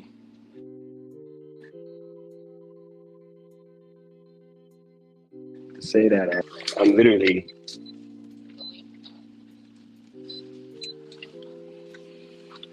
I literally made more money, Christina. I made more money doing it my way.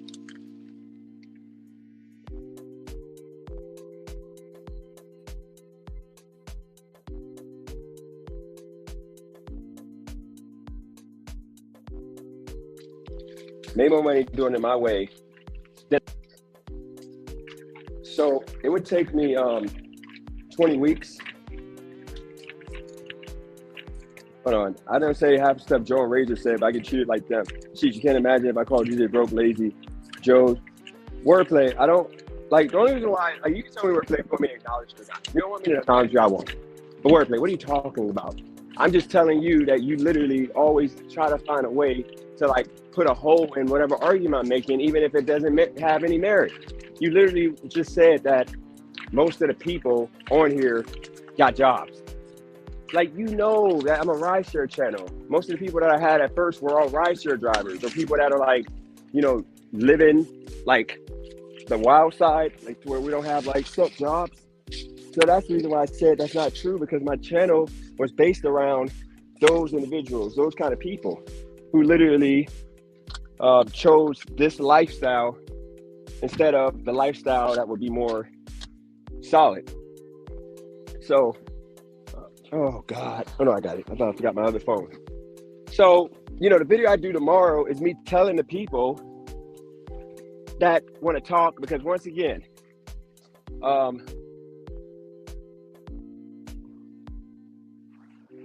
it's a difference from opinion and just blanket statement or whatever you want to call it. Okay, saying that most people got jobs is not a fact at all. Most people don't, because most of the people that are on my channel who got to my channel. So that's what I mean by like you're picking and choosing your argument, because most people don't work actual 9-to-5 jobs. Now, next thing I'm going to say is this. I made 20 weeks of what I'm going to get paid with this job, just dropping off phones. I made 20 weeks of that in 2.5 weeks. Minimum. So I don't want to hear nothing from nobody about how I'm not making money. Just because I'm not making the money, making money the way you want me to make money does not mean I'm not making money to take care of business. I am. Things are good. So that's the reason why the video, I've waited to put it out until tomorrow, unless I don't have a job to do today. We're going to see shortly, because I want people to digest what I just said and understand that. And I'm going to go on live, and, you know, you guys can tell me how you feel.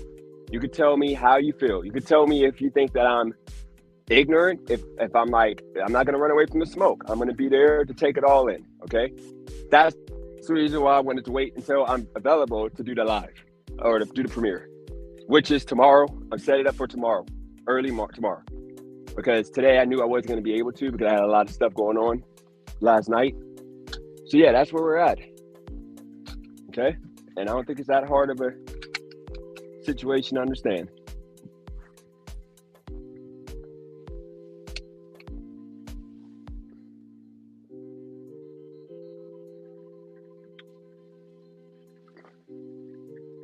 I think, Christina, I'd be worried about too many of these, you know, people. Christina, that the audio isn't too, the background music isn't too loud, right? What'd you say, DJ? The background music isn't too loud, right? I think it's good for the algorithm. I think it sounds great. So, so, you know, you got like Joe Money. Joe Money is a broke loser. He's actually a broke loser. He's probably one of the only broke losers I know from my channel. Literally. He's the epitome of what black men are now. And when I'm talking about black men are now, I'm talking about the ones I talk about. I'm not talking about he's violent, because he wouldn't hurt a fly. He's a freaking chump. But what I'm saying by Joe is that he freaking literally is a bisexual male lesbian who is afraid to like live his truth. And instead of living his truth and telling me the truth that he's in love with me, so that way we can just get over with it, he wants to just be a hater. Like, and this is me, Joe. Now, I'm not mad. I'm just keeping it a buck with you. You know, I learned a lot about what I know from Jesse Lee Peterson. Okay, and I know one thing with Joe is that you know, he's one of those people that is one with the devil. Devil is his daddy. He literally, you know, from what I learned from the great Jesse Lee, is that Joe needs to go and forgive his mom and his dad. Tell them that he's sorry for disrespecting them and not understanding that they had to keep it real with them as a kid, and tell them, you know, that they didn't want him to be, you know, LGBT. And I know it's hard, Joe, because I know you had to live that lie for so long. And then when you finally thought you can come out in 2000, like probably 18, when they had the coming out day start, you thought that your parents were going to say, you know what, Joe, you know what, you're still our boy. But your dad said, no, you're a chump. You know, you're weak. I'm ashamed of you. And then your mom just couldn't look you in your face and just, you know, say, this is my Joe, my little Joe. Nope, you ain't Joe no more. So I think that's the reason why, you know, he has so much, you know, hate in his soul for me, because he secretly wants me to like convert, but you're not going to get me. You know, I do have moments when I'm using the bathroom. I tell you all the time, when I'm using the bathroom, sometimes I feel like I should go sign up wherever the LGBT sign-ups are at. I need to go sign up, because sometimes it'd be bad for me. Like, I'm like colossal. I'm like the Thanos of, like, you know, using the bathroom sometimes. So I'd be like, you know what? I'd be questioning myself. Like, should I join the LGBT or not? But I always say, no, I'm not going to join. I'm going to just, you know, stay the course and, you know, focus on me. You know, I'm not going to, like, you know, make any, you know, decisions that could change my whole life, you know. But once again, Joe, I don't have anything that I can help you with here, because I'm never gonna be LGBT. I'm sorry, that's just staying in my heart, my soul, to do that. So you should just go away, because at this point, I mean, I do want the LGBT community on my channel, but I just don't want you making your, you know, passes on me, unwarranted passes. You know, it's literally to the point of being sexual harassment. Like, it's literally sexual harassment what you're doing to me. And I don't want that. You know, I don't think I deserve that. I don't think that, you know, I should be subjected to that. So, I can't even say no Diddy to Joe, because, like, literally this is facts. Like, it's all Diddy with Joe. You know, because I know that rage that he has, because he wants me so bad to, like, accept him and, like, give him a chance. He wants to get invited to the hot tub. He's literally the only guy in the history of my channel to not be invited to the hot tub. I can't trust him. You know, he's like literally like, oh, whoops, I gotta get over here. He's literally like untrustable, if that's a word. Can't trust Joe. You wake up and freaking, you have like freaking, like, Christina, you ever watch Sons of Anarchy?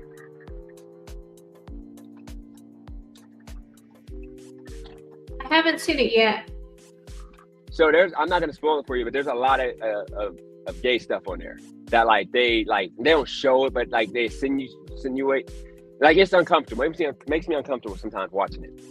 So like there's this guy that gets subjected to it, and like it was because he, you know, did something bad to the motorcycle club, and you know, he was subjected to it to where the motorcycle club mailed him some lip gloss and Vaseline. And then like he had like, they showed like him get gang R-worded by men, like Asian guys, because, you know, he screwed up. It was nasty work. I was thinking of Joe the whole time when that scene was on, and it made me uncomfortable. And it made me not want to ride that bike no more, because I'm thinking to myself, like, if I run into Joe, like, I couldn't imagine if this happened to me, you know, forcefully, because I decided to join a biker gang, and then, you know, I got to like do something. you know, and then I'd mess up, and then they punish me with that, and then, you know, like I gotta like deal with Joe, like trying to like, you know, put that work in. I'm gonna be like, no. And I knew something was up when he like gave me his Instagram page name, and he made a point to like put pictures with like his shirt off. I think he took them off, but he put like a couple new pictures. Like literally the day he gave me his Instagram page, he put like a couple pictures with his shirt off. And I'm like, what the heck is this? I'm like, this is freaking unusual. I'm like, this is like unheard of. I've never seen anything like this before. Like I've never seen desperation at this level before, Christina, to where a guy would give a random YouTuber's Instagram page, troll him into going to his page, and then he got pictures with his shirt off. Like, I don't get it. You know, isn't that weird, Christina, that somebody would do that? Like put some pictures up with their shirt off after telling a guy to go check his page out. Yeah, it's really weird. Yeah, I mean, it's just unusual. So what was you talking about before I came on here and started going in? The topic is, what's love got to do with it? It's about relationships, of course. I was just talking about how men, like, or anyone, actually, men or women, they'll say like, I'm not ready to get married, you know, you need to wait. And they make the other person wait for like 2 years, 5 years sometimes. And then sometimes it just never happens. You know, Christina, I don't know if that happens in the Hispanic community. I know it doesn't happen in the white community as much, but I know in the Black community, and I got to speak on it because I'm Black, and it is something that happens. Black men, for some reason, they don't marry their women. They literally will have long-term girlfriends, and women will literally, like, if you try to marry them, they'll like say, "Oh my God, the audacity for you to ask me to marry you." But then when you about to have a baby, you know, it's okay to have the baby. Like, you literally not think twice about having that baby. But then when it comes to like getting married, you'd be like, I don't know. You smack the dude, you know, smack you in the face, say, I don't believe you did this to me. This is embarrassing. I don't know why it's like that in my culture. I don't know if it's like that with other people. But one thing that I would say is that, you know, a lot of, you know, the reason why this happens now is because this culture is being pushed and promoted to the rest of society. So that's the reason why, you know, when they say illegal immigrants, you know, they talk about that. Like one dude, Tune In TV, he got his channel, dope channel, the way he does his videos. He got kicked out of Walmart a couple days ago because he used the word Vinny. Because, you know, the Venezuelan folks are like using the Spark app and taking away the jobs, you know, for the most part, because they're scamming. He got kicked out. So now you have a situation where actually, before I get into that, because I don't want to get off topic. The whole point of what I was trying to say though is that the culture is being pushed to where it's being deemed normal to not marry your woman, and that should not be a thing. That's going to create less nuclear families, more bastard kids, more devil in the kid's soul. Because, you know, when you are being raised by women, no offense to you, Christina, but, you know, women are the closest to the devil that you can get to. The reason why is because, you know, arguing, part of the devil, okay? Being angry is part of the devil, okay? These are all things that women do, and they don't understand that men, we just don't want to argue. We just want to like chill. Like, if you try to argue with us, let's do this in the bad, of course, but we don't do nothing bad, and we've got to take trash out or something, and you're gonna argue with us about that. I don't want to deal with that, because that bringing me closer to the devil. But women love to argue, and now that you have all these, you know, boys being raised, or these males, grown males being raised by women, they're acting like women now, and it's just straight up devil. Which is why they say, you know, I don't read the Bible, but they say that the devil is like here already, and like, you know, eventually God's gonna come and take the people like away that aren't, you know, whatever that is. I think that's absolutely true, because if you think about it, we're at the end of times, because you have now more men in America. I'm not end of times in America, because Chinese people are probably going to still stay here on this earth, but like America probably getting wiped out, and then like our souls are either going to go to hell or heaven, because we literally embrace everything that's close to the devil. You know, you don't hear too many people say God is the reason why anymore. Like you had that coach with you know, that South Carolina team. She said, I'm not looking at the chat, guys. I can't. So Christina sees a good comment, she can tell me. You can cut me off, Christina, if you see a good comment, but otherwise I can't look at the chat. But Dawn Staley, she actually mentioned God. You have NBA players mention God. Coincidentally, these NBA players are always like the most respectful, positive people. These are people that literally do no wrong. They're living their best life, taking care of their family, doing everything they need to do. But it just seems like the people that are away from God, you know, pushing God away from schools, pushing everything that would be against whatever we were, you know, taught would be godly. They're pushing against all that. That's what's happening. So now you have men, to bring this back around. You have so many men being raised by women that, you know, used to have back in the day. Like, you know, I slept in a car, like I told you before, Cali girl cried. But now I had enough money, I could have got a hotel room every night, but I was trying to save so I can get an apartment. But she cried because I yelled at her, like, you better not ask your mom or tell your parents that I'm in this car. I'm choosing to be, I'm going to be a man. I'm going to man up and I'm going to figure this out. I'm going to figure it out. I don't need you to figure it out. I'm going to do it. She cried because she wanted to really help me. She was mad that I wouldn't allow her to help. Okay? So that's how we used to be. But now that you have so many men raised by women, now we're just weak to where we would like say, okay, you know what? Ask your parents if I can stay at the house for like, you know, a few weeks until, you know, I get my stuff together. Or, hey, you know, I'm not going to work, so if you can just feed me, I appreciate that. We do that more than ever now in this country. And it sucks because it should not be a thing. We should not be close to the devil as men, to where men are arguing now for no reason, violent for no reason. That used to be a woman thing. Men never used to be angry. Like, it's hard for me to be angry at people, to show anger to people. It was hard for me to do that. Now it's like, whatever, because there's so many people that are just so angry that rubs off on you sometimes, which is why I hate being on this channel and being on the panels with all these people that just don't want to get it. Don't want to get that we're literally close to the devil. Now, would you agree, Christina, that back in the day, let's call it like, I think it's turned around where you have more men raised by women. I think it started like in 2010, where you saw less men in kids' life, period. I'm not talking about like, don't gotta live in the same house. I'm talking about like literally the women, the dad is nowhere to be found. Okay. Can't call the son, nothing. Call the daughter, whatever. Wouldn't you say that men are acting more like women nowadays in regards to like the anger, the violence, the abuse of women, you know, feeling like you're a better man because you could beat a woman up, you know, belittling women, you know, sexually exploiting women, you know, don't you think that's happening more than ever?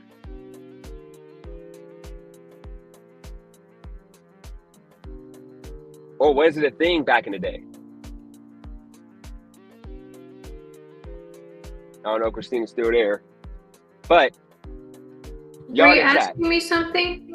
Yeah, I was asking you. I said, because, you know, women, you can give me your opinion on this, but I'm telling you, women are as close to the devil as you can get because of the fact women got anger. They love to argue. You know, they love everything that is against God. I wouldn't say all women, but a lot of women nowadays. Okay. Men used to be so different than women. So what I'm asking you is, prior to 2010, you know, didn't you see less angry men? Like, they were angry at other men, not just, you know, women. Like, when you say like women get more abused now, sexually exploited, you know, like men cower and like walk away from responsibility in regards to like I'm gonna have this person take care of me and just whatever. It's just life goes on. Like weakness, making $25,000 a year is, you know, like all this behavior that I've never seen before. Letting your chick get shot because you told her to come with you to go see who's banging on the door. Like, was this a thing in the 90s?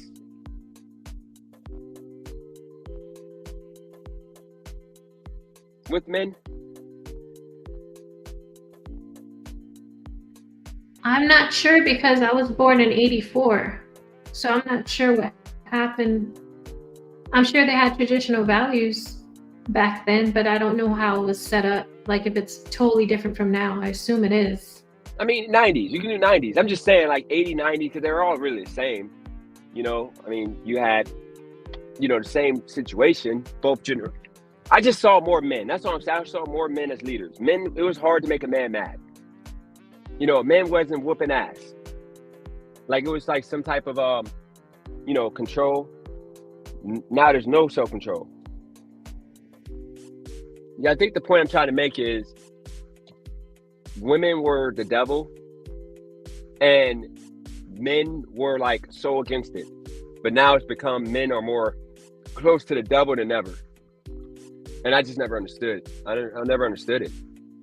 I've never understood this culture to where men now make excuses for not being men. Talking about I'm not going to marry because of its weakness. Because if you had something of value, like if you knew you were going to be somewhere in life, you would definitely want to marry a woman because you don't want to be, you know, passing around chicks and like getting used and abused for money and all that.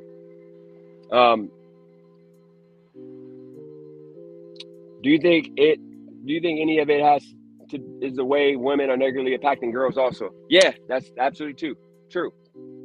Because, I mean, Christina, you there? I'm here. Do you think women are close to the devil? Or do you think I'm kind of like, you be real? Is that offensive to hear? Because Callie girl hates when I say that. I think you're wrong. I think that, I mean, that's the best way that you know how to say it, but that's not it. Wouldn't anger be the devil?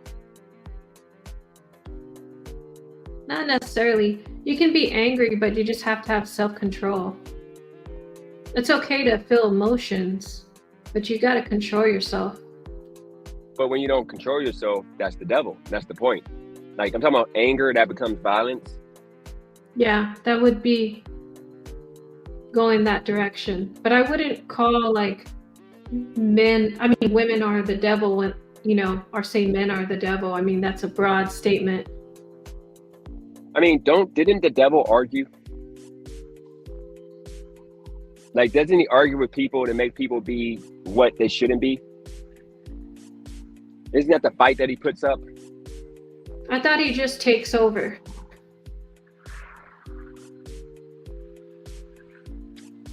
I don't know about taking over. I just know that he literally puts up a fight to get people to, you know, he tries to get people to play whatever role he wants them to play. And that's what you see a lot of on here. You see a lot of beta males that, you know, I think you just have a lot of men that was raised by women that just don't get it. They just don't understand that this ain't gonna make nothing. This is making, and only in America, by the way. It's only America that this is happening. It's not happening nowhere else. You don't see as much of this drama and chaos happening other than here in America, because everywhere else, people are happy. You know, people know right from wrong. They know, you know, what should or should not be done. But it only seems like here in America that people are, you know, just whining and complaining and just being like women. That's all I'm saying. So that's the reason why when you asked about the marriage situation, you just have more weak men in America that we're pushing ourselves away from God to where we aren't about, you know, holding down and cherishing a woman. It's more about like, you know, disrespecting, you know, lowering her value, you know, making her out to be a scallywag, even if she's a good woman, just because it makes us feel better about ourselves. Because there's no other reason. I think men need to start being men again. I think we need to go back to men being men, women being women, doing what they're supposed to do.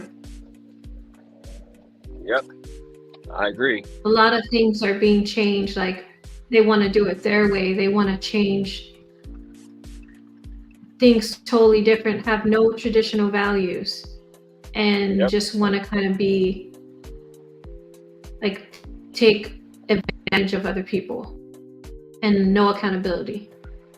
Yeah, they don't want to work hard for their women at that also. They want to work hard for nothing for the most part. You know? Let's see, somebody said we all have anger. I understand where you're coming from, but nah, bro, you got it all wrong. You got it all wrong. You can't blame women. Men need to man up. No, that's the point. Anger is a woman trait, and that's something that comes from women. Men were never angry. We might have disliked somebody, but we would just walk away and keep it moving. But now you have people that would literally, you know, fight you, try to give you a case of the beats for, you know, making them out to be wrong about something. You know, like, look at my channel. Look how many angry men that come on here. So many angry men that I have coming on my channel talking mess. And they don't have none of the facts right. That's the reason why, one of the reasons why, you know, when I say higher quality people, I mean godly people that get it. Now, I'm not saying people that ain't godly are not quality. What I'm saying is I call quality people. See, a lot of people might say that this channel isn't quality. I'm not a quality person. And you are fully, rightfully able to say that and proceed with that narrative. Because guess what? Maybe I'm not high quality. Maybe I'm too, like, square. I'm part of the, I'm going to tell the cops club. You know, a lot of stuff I do might be low quality. You might be a criminal, and you might think that that's low quality, not being a criminal. Okay? So you got to understand that I feel like high quality is people that can come on my channel, have a debate and a conversation with me without crying and feeling like somebody beat them up or picked on them, or, you know, like, just talk.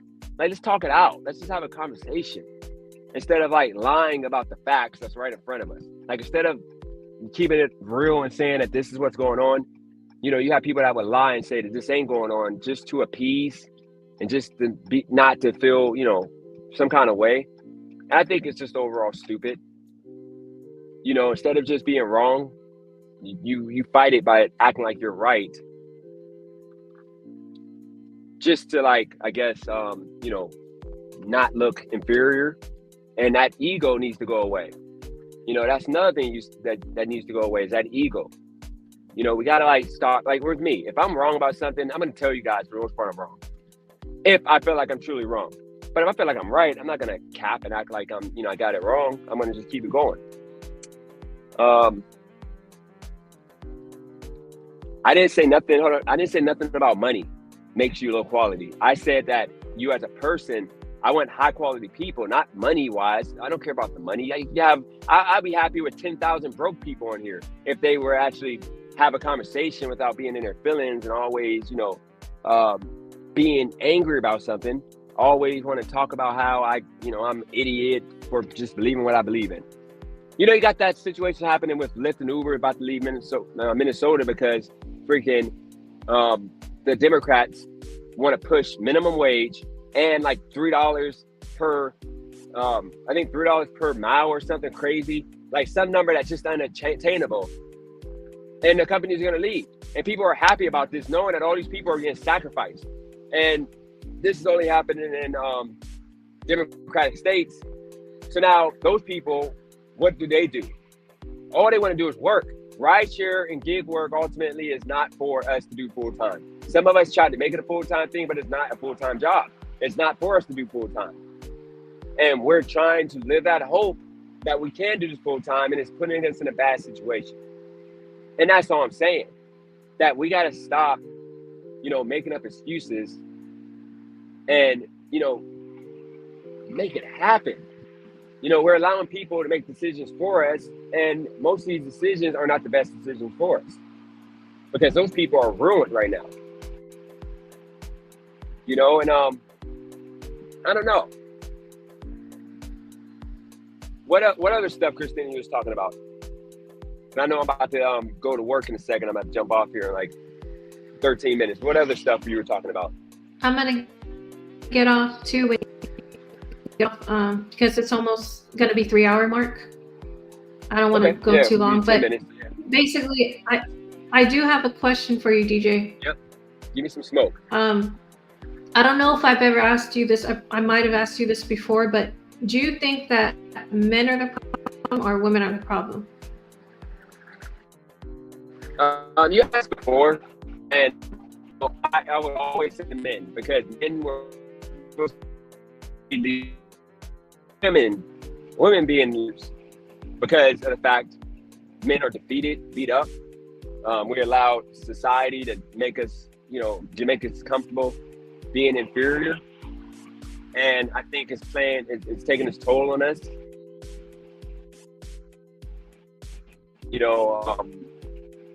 That's where I'm at with that.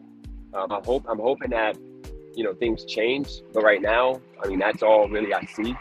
I think that the thing that women are doing wrong, though, what I will say is, you have a lot of women that think that they don't need men. So I was talking to a person a few days ago, and I asked them, I'm like, you don't want to be with nobody if you don't feel like you need them. There's a difference from want and need. They're saying they want the guy, but they don't need the guy. I say, if you don't need the guy, you shouldn't be with the guy, because here's the thing. I don't need, like it ain't about money when it comes to need. It's about the love, the trust, the security, that when you get old and you need somebody to, be there for you, having that, trusting that you have that, you ain't wasting all your years and that person will leave you. All that is stuff you need. Everybody needs. And for us to say that we don't need that, it's just wrong. For women to do.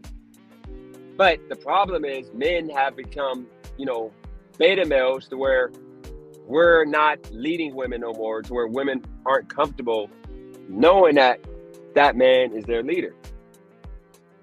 Christina, does your husband lead your household? Yes. Do you need your husband? Yes, I need him. Okay, so there you go. A lot of women would not say that. A lot of women, ego would cause them to say they don't need him. They can do it on their own when they can't really. And then he needs you. He needs somebody to raise the kids, make some part-time money on the side, make his life easier, cooking, taking care of the house and all that. And that's where we're at. But once again, somebody just said, I'm not gonna say talking is great, but being a man is I say what I mean and stand on that 100%. Back in the 80s, 90s, we did not talk as much as y'all do now. It's kind of like women trade. Yeah, you gotta understand, Cedric, when we had platforms like this as men back in the heyday, you had the Patrice O'Neal, you had Howard Stern, what he used to be about. It was about men stuff. Now we grouped in the men stuff we shout out to Nab in the building. We grouped in the men stuff to the women. We made the women stuff men stuff. We literally do arguing like females, which is why when people come on here, most of them are coming with female energy, just arguing with me, and I'm just tired of that. That's why I said I don't want to do panels no more. I told Brandon I don't really want to be on panels, because I need to talk to somebody one-on-one to really get it out. I can't be sitting here having 4 people that all got a freaking point that they made based off what the other people in their community said. It ain't their own opinion on life. I don't want that on my channel, because it just annoys me, because they don't really believe that. Behind closed doors, like, I'm not trying to pick on the blacks, because I haven't been doing it this whole life, but let's keep it a buck. Nobody in the history of in the past 20 years in America said, I want to move to a black community. But I bet you 70% of black folks who came up on some money that allowed them to pay double what they're paying now in rent and still, be comfortable, said, I want to move where the whites and Indians and the Asian people live. That's a fact. But guess what?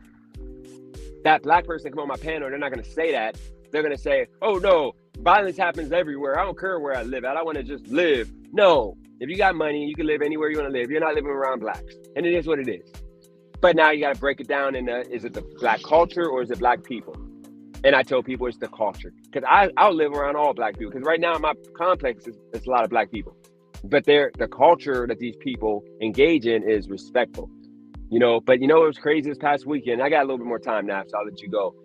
The other day, this past Saturday, I've been at this place for almost 7 months now, and I've never ever had somebody pull into the complex, banging their music, and park banging with an old ass freaking Blazer. I'm talking about like a 2003 Blazer. I haven't had that before. And I've never walked around my halls and smelled weed in the elevators in the hallway. Never. Coincidentally,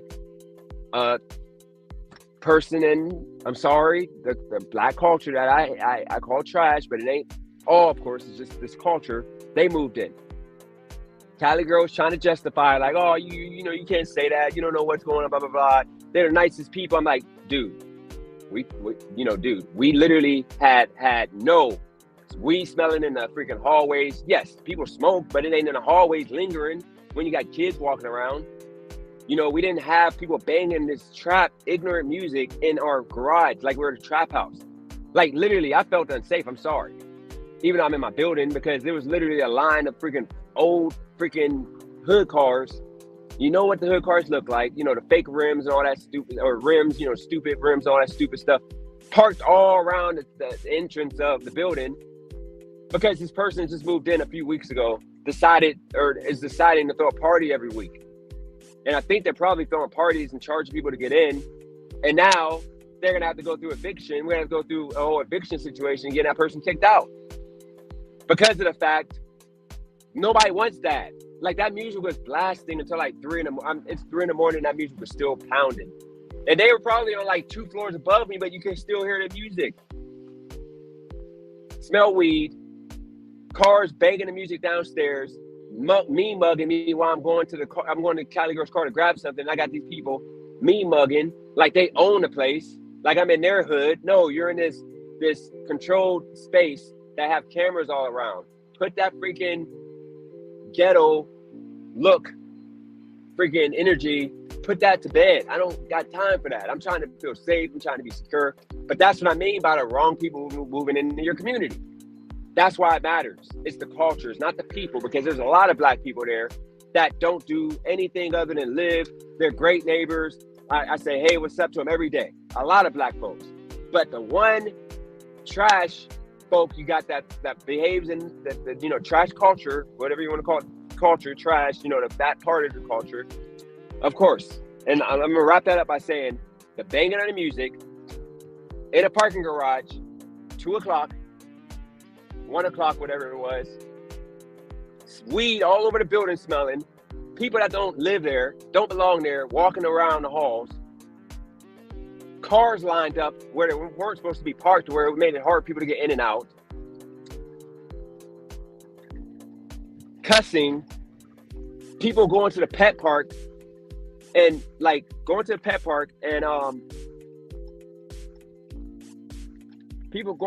park and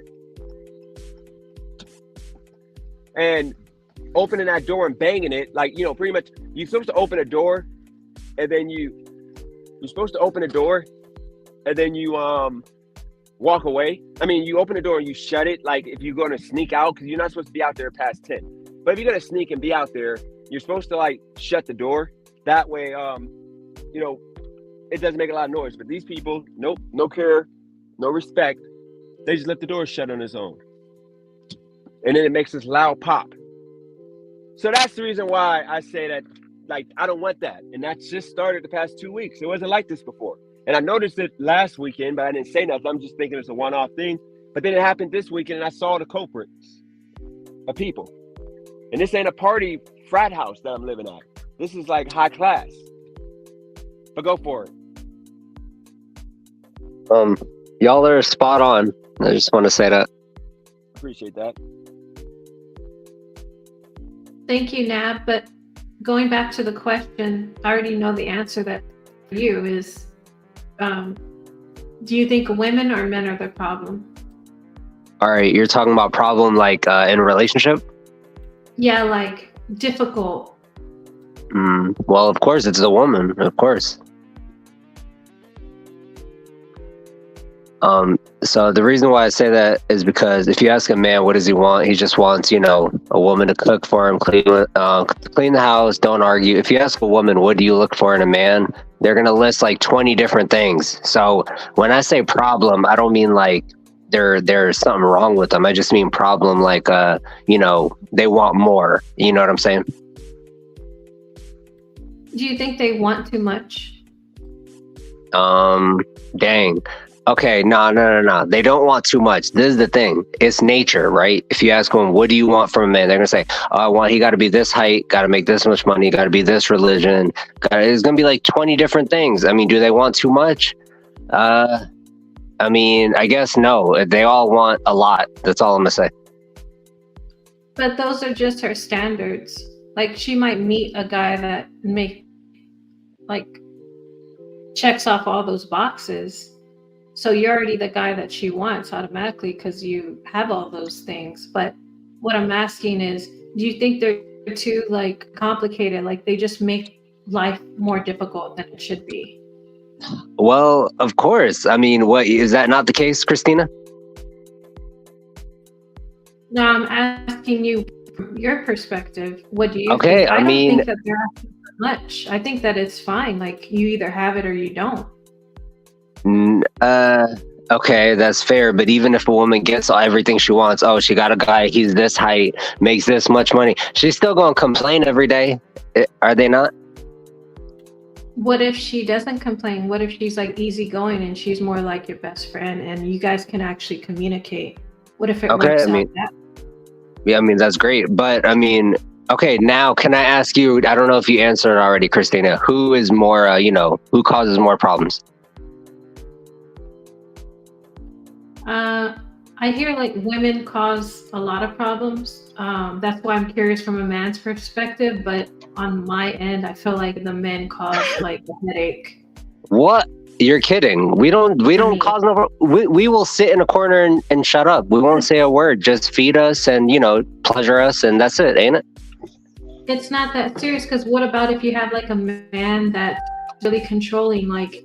Now my life's complicated because now you're making it to where I can barely do anything. That's not okay. I'm not messing with you and you're messing with me. Wait, okay, but I mean, who do you think is easier to please, a man or a woman? For me, it's a woman because, we're asking for simple things that a man should already have lined up. He should already have a good income to provide. He should be respectful to women. He should have all these things. So you're already lined up. But all we ask is for you to respect us and help us out when we need it. That's not hard to ask for. I'm not talking about the women that are bad and do all this unnecessary shit, like cheat and treat the man like shit. I'm not talking about that. I'm talking about just a regular, woman that's respectful to her husband, makes him food all the time. Okay, let me ask you this. Who asks more from the opposite sex?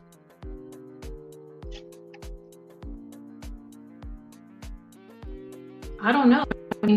I don't think, I'm not sure if women ask a lot from the men. They're just supposed to do the basic stuff, like work.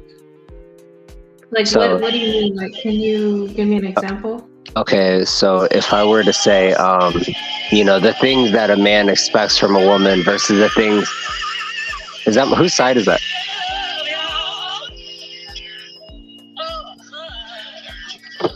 That's DJ. Oh. Okay, so you think it's equal? Men ask from women, let's say they ask for 4 things from their partner. You think women ask for 4 things from their man? Depends on their relationship. Do you feel generally?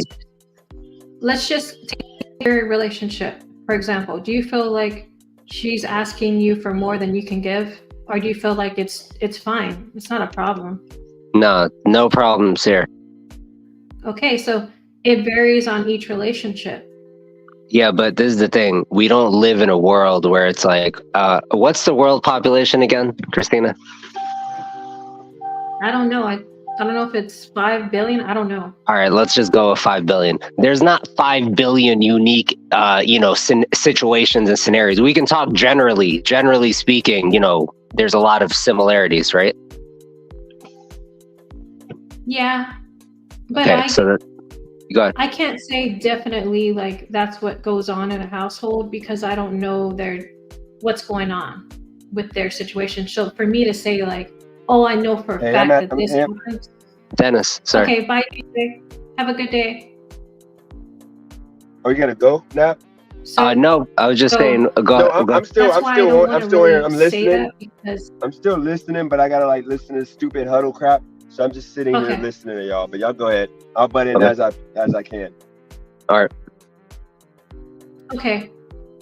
So I don't really want to like speak on other families. I'm just saying for me, my experience, I feel like again, women are not asking for much. And if you're complaining as a man, then I feel like you're just weak and you just can't do it. Or you just don't have Complaining about everything what that she though? needs.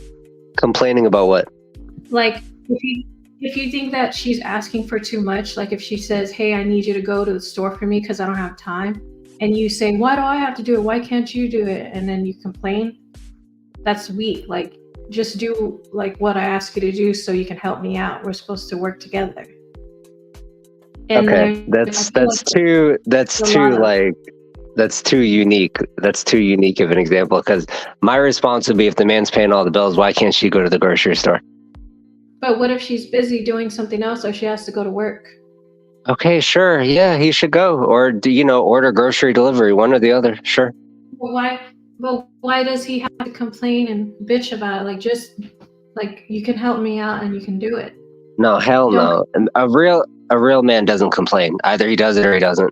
If you hear a man, B-wording or moaning, yeah, that's a problem.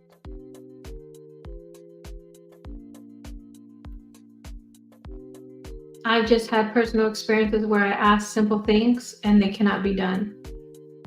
I Okay, think so if you want to share, if you're talking about your personal, situation, what's going on, go ahead. You want to share something? so that's one of the things, like not even wanting to do some things like going to the store. Okay, Like, so come on. you That's asked him to go. You asked him to go to the store. He said, "No, I don't want to go." Yeah. I mean, that's a problem. Yeah, that's not good. Any other example?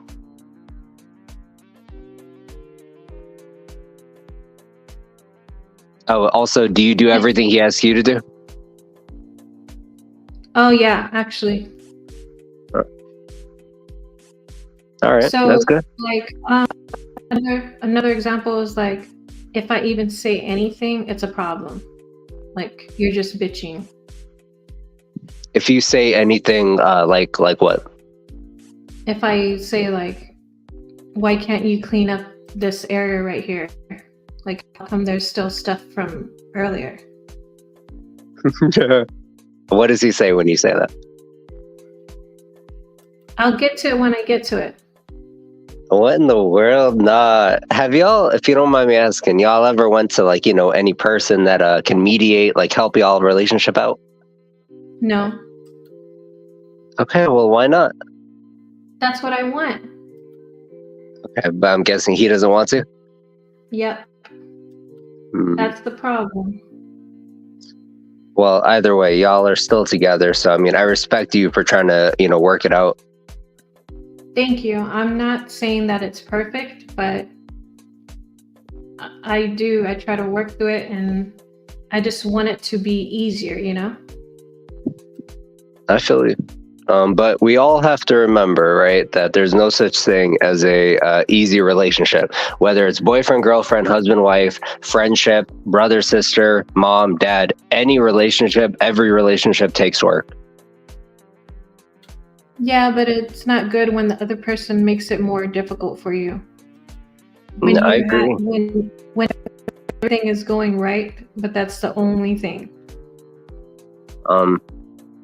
How long you and your husband been together? 8 years. Oh, that's beautiful. I've been married for 3.5 years, right? And I mean, that spouse love is something different. I bet you know your husband and your husband knows you better than anyone else knows y'all. Oh yeah. Yeah. So, I mean, that's beautiful. We think alike. Right. But Wow. the thing is that I don't want like other relationships to be so complicated. I want people to be more like a team versus enemies. Right. Y'all are on the same team. I mean, 100%. Well, we aren't. I'm saying other couples should be. No, you and your husband are on the same team. No. What in the world? We're not. That's the problem, man. I told you it's not perfect. Okay. I want to be. Okay. Yeah, I think it can be fixed with marriage counseling, and marriage counseling. It's it's not a big deal. I think everyone should do it. Yeah, you're right, Neb. So, do you have anything to say about any of the topics that we've talked about so far? Or no? I'm gonna tell you the truth. I came into the live late. If you can tell me one. So, DJ was talking about his haters a couple of times, like, they just come on here and hate on him, and he's not understanding why they even come in here. They're just gonna do that. Well, it's obvious. His DJ, he don't just got regular haters. He got devoted, consistent haters. They show up every single live. I mean, they love him. They're fans. Would you say that it helps the channel though? Because like they do come in here, they're dedicated. Definitely. Yeah, these haters, they're dedicated. They're keeping up with him. They know everything about him. They know everything about his life. And it's like, okay, I think it's kind of like that saying, the opposite of love is not hate. You ever heard that? Yes. Yeah, so these people, they don't hate him. It can be seen as hate, it can be misconstrued as hate, but as far as do they help the channel, I'd say yes, because there's no such thing as bad publicity. I mean, I guess they're just they're helping out the algorithm, I suppose. You're so right, Nab. Yeah. And you've been his #1 supporter from the beginning. I mean, I guess so. I mean, I'm gonna tell you, you were on this channel before me, but yeah, I mean, back in the day, I told Dennis this story. I don't know if I ever told this story on live, but I was in Raleigh, North Carolina. I was doing DoorDash. I pulled up to a restaurant. Right in front, there was a car next to me. Their windows were down. They had their cell phone right there. And I looked to my right in the car, they were playing Dennis's live.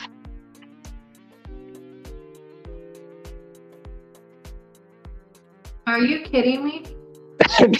I'm serious. So I couldn't believe, my mind is blown. This is when Dennis was doing the 24-hour challenge.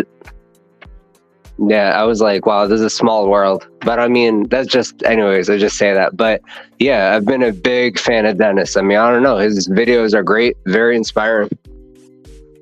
Yes, he motivates me. Yep. Same here. But Joe Money Monday, he's obsessed with DJ. Yeah, true. I think he's in love with him. That's the guy. Yeah, he said some suspect stuff before. He's like Duffy, he's waiting to get invited to the hot tub. Okay, that's the one guy DJ is not going to invite. I think DJ did say that he's invited at one point. I was like, oh my gosh, don't invite him. You know what he's going to be wearing when he shows up. He'll probably be wearing a Speedo. I'm dying. And he's going to say, is the Speedo optional? Oh yeah, he's going to be like, oh, you know what? Guess what, DJ, I have a surprise for you. And he's like, what's that? No. And then Joe Money Monday's like, this is edible. I need you to take a nice big bite out of me, big boy. I'm dying. Pause. I'm dying. No, he would say that. Yeah, he would.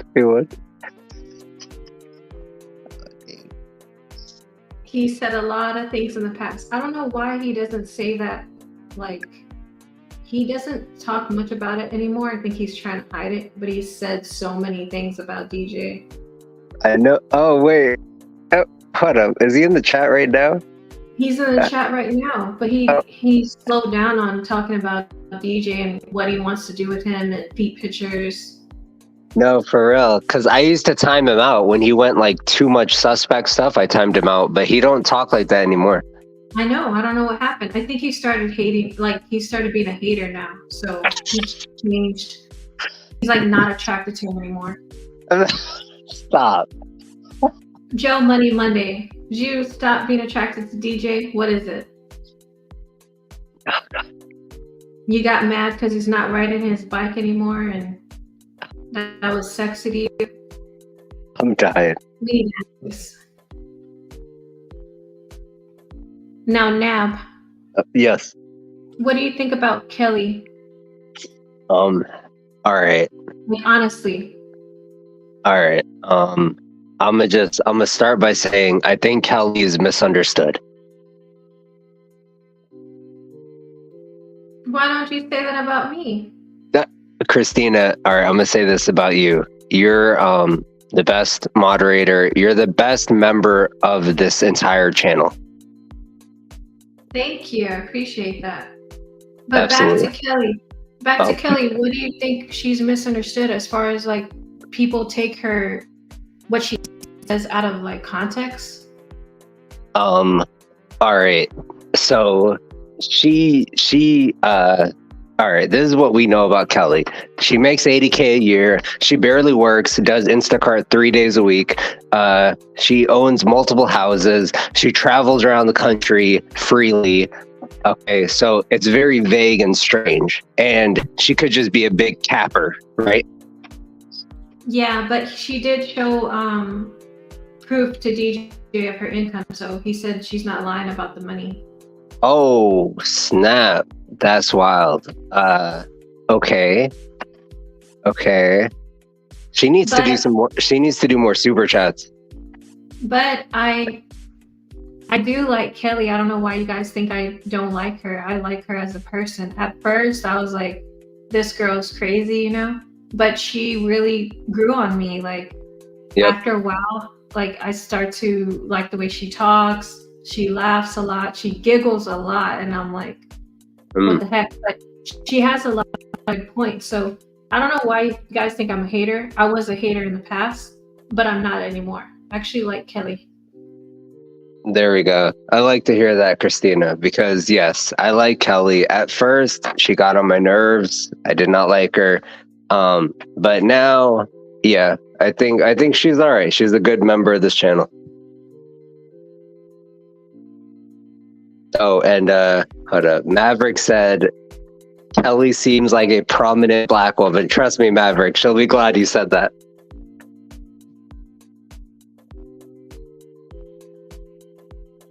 Yeah, she's doing her channel now about like celebrity news. Yep. So she found her, her niche, and I mean that's good. She should come on here and do that. I think Dennis was trying to set something up with her.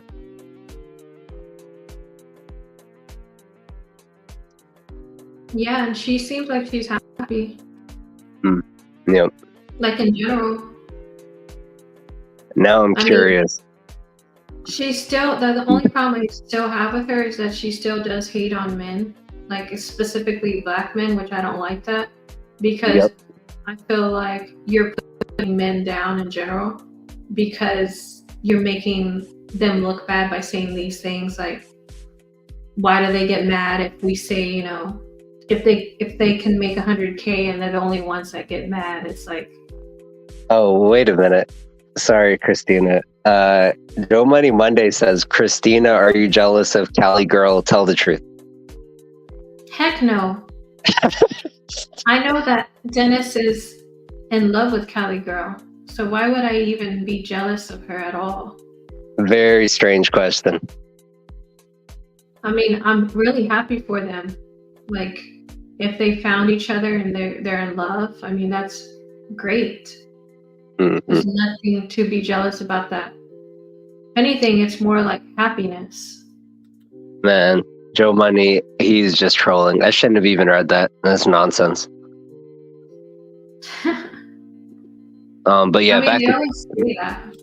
They always say that I'm waiting around for DJ. Like, you really think I'm waiting around just for him to be available? Like, that's crazy. They're being messy. That's all that is. 2 years from now, I'll be saying the same thing. Makes no sense.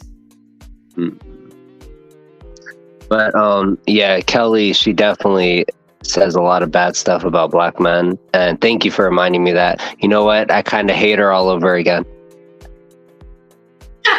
Nab, every time she says something, you get angry, like right away. It's like, oh my gosh. I don't know what it is. She's not going to get away with that too long. Me and her, when we debate, I don't know what it is. Dennis? I'm back now. Hey, so what I'm here, what they saying, Christina wants me or something? I'm confused. Christina? What, Christina, you're lusting over me or something? No? They think that I'm freaking waiting for you until like you guys break up, which is not going to happen, and then I'm going to scoop you up. Like I'm just waiting around. They said that in the Discord. I'm so confused. So what Christina said on her channel or something that she wanted me? No. In the Discord, someone said Christina's waiting to scoop you. Oh shoot. That's kind of crazy. I got women that's lusting for me. I didn't know that. DJ said, gonna be waiting forever because it ain't gonna happen, buddy. His face was like, yeah, no, right. I didn't know. I'm saying I didn't know that I had, I got to tell Cali girl about this. I got women that want me. I didn't think women like me like that. DJ, there's a line of women waiting for you, I guess, and somehow they want to wait around for years for you, I guess. Yeah, I mean, I'm a lovable guy. You see why Cali girl, she's the way she is because, I be laying it down sometimes, Women can't resist me. Joe Money Monday's in the line, though. He's the first one in line. Nah. Are you gonna give him a chance? Joe Money wants me low key, but I can't do that. That's nasty work. Mm-hmm. I ain't trying to be with Joe. Joe trying to get my booty. Stop. Yeah, I know KD in the building. I gotta make this call to the first customer real quick. Give me 1 second. Okay. While he's doing that, I just want to take the time to thank everyone for being here. If we weren't engaging in chat, we try to do what we can, like as far as highlighting the comments. But usually when we're like talking to each other, we can't pay attention to the comments too much. But we do see all the comments in the replay. So we're happy that you guys are here. If you can hit the like button, subscribe, we'd appreciate it.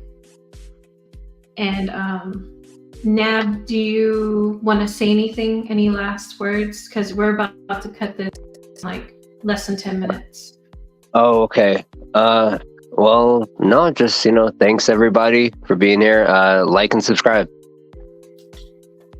And thank you so much, Nab, for being here and supporting all of us and being a great mod. Hey, thank you. We really appreciate the time and energy that you put into being here. You don't have to be. And we couldn't thank you enough. Wow. Who is that? Who is that?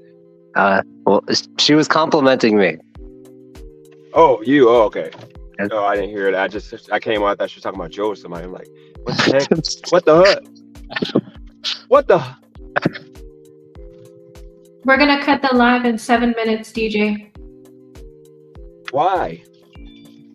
DJ, it's almost 3 hours and 30 minutes. We're not going to do a long live. I might have to stay on because I got an hour and a half drive to this freaking customer. You don't have to stay on, though. I might just stay on for a little bit longer now. You can stay on. Because I got to cut out soon.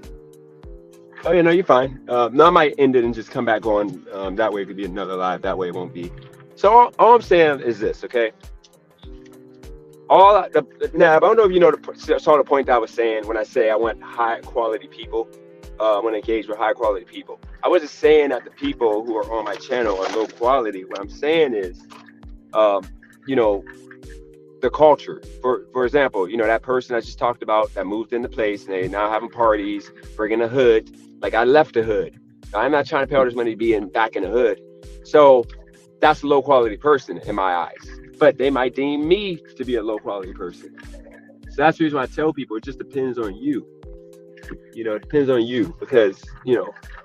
So my question to you now, wouldn't you be upset if you were me? But like, you know, in the chat, these people in the chat are like mad that I'm calling that out, that this person moved in my community and decided to, you know, throw parties and all that and bring the trap to you know, to the apartment. So my question to you is it my right to say that or no? Absolutely. And if I were you, Dennis, you got to get them people up out of there, because I'm going to tell you, in this neighborhood that I live in, everything was calm, peaceful, serene. And unfortunately, one of the owners here, he told me, he said, I'm going to go ahead and put my house out for Section 8 rental because it's easy, quick check or whatever. And we had some nonsense people come in here. We had to get them up out of there. Yep, there you go. Makes sense. And now, you know, you have the low quality people on my channel that are going to freaking say, oh my God, you're racist, you're belittling these people. I'm sorry. Grow up, stop smoking black and mouths and weed and all that crap, like out in public, like freaking do it in your apartment. Okay, the walls are thick. You don't smell it through the walls. Okay, you gotta like literally be like walking around with it and like, you know, like you don't put the blunt out while you walk through the hallway. It's just, you know, people that don't belong there, so they don't care about the, you know, quality of the environment because they don't belong there, they don't live there, so they don't care. You know, it's all about what they want, what they feel is good, not what people who pay all the money what we want. Rent at this place is $18.75 without parking. With parking it's like $2,200. I think I deserve to be away from the freaking trash culture. I ran away from that culture. But these people, you know, you got one person that, you know, the hood dude, probably a drug dealer, he can afford to move in, so now he has to put his lifestyle on the rest of us. We don't want no part of that. So when I find out which apartment unit it is, I'm going to be a Karen. I'm going to get that person out of here. I'm going to evict that. I'm going to get that person evicted. I don't want no part of that. I'm sorry. If you want to do that, then you can freaking go and find another place to live. Not on my watch, buddy. Yeah. I mean, who could blame you for saying that? I mean, that's real. Yep. And that's what I mean by people in the chat. So now, see, as somebody said, you sold weed in public. You see, they just don't get it. And those are the type of people that I said, and they know winning with these people. They're going to, you know, feel the way they feel no matter what. Just don't get it. So I think that, you know, when I clean this channel up, I mean, that's going to be one of the things I have to do. I have to get, you know, separate, you know, people, put them in groups, you know, the ignorance, and then we got the, you know, the undesirables. You got the good ones. You know, I'm sorry. Why would I want to live around? And then people wonder why, you know, like this is one black person that moved in. Literally one black person, and now our place is going to hell in a handbasket. And you know, the crazy thing is this building, the other building is like the party building from what they say. The other building is like more loud and people are, you know, doing more. So I didn't think nothing of it. I moved into the, you know, the quiet building. Now our building is that building because of one individual wreaking havoc. Like just, you know, and you know, I knew it was something when I heard these cheap hills. I know the difference from like a good quality hill and a cheap hill. Like cheap hills make the most noise. They sound like freaking like literally like you're like smacking the granite floors. But the good quality hills are more like smooth. Okay, these chicks had the most cheap hills that you can hear click click click click, like just clicking all the way down the hall, and then so they open the door and like, yeah, go for it. It's literally one person. Yeah, like one person moved in like 3 weeks ago, and now every weekend you got weed smell and blunts and black and mild in the hallway. Freaking nasty. Oh no! Wait till their people show up. I think it's gonna get wild. No, that's the first. This is the first weekend I actually saw the people. Oh, wow. I heard all the noise the other day. This is the first time I actually saw, you know, the people. Like, you know, like looking crazy, like looking at us like freaking we're not supposed to be here. Or how Like about, we live here. I think you said earlier they were mean mugging. Yeah, like mugging, they're here, me mugging me, just looking at like I don't belong here. I'm going out to Cali Girl car to grab something, and I see a dude. He's banging his music in the parking garage, highest volume. He got this freaking old ass white Blazer, and like the dude had the audacity to put his head out the window, like nodding his head, like looking at me, like that ignorant, like banging the music, like I own this city, like I own this neighborhood. Like what up? I was about to go call security, but I'm like, you know what? They're gonna know it was me, and then I'm gonna have to worry about these, ninjas when I, I might walk up on them in the elevator or something. They'd be like, "Oh, you the dude that called on us," because that's not allowed. There's decency. Imagine mean mugging your neighbors. Like you're supposed to be treating your neighbors like with respect. Yeah.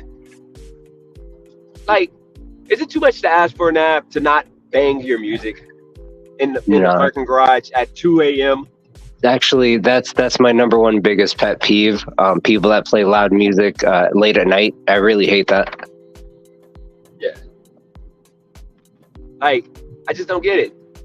Like freaking, like it was just a mess. But like, when I knew my place is going to crap is when I smelled that black and mild. That black and mild smell. I'm like, oh God, here we go. Like, no.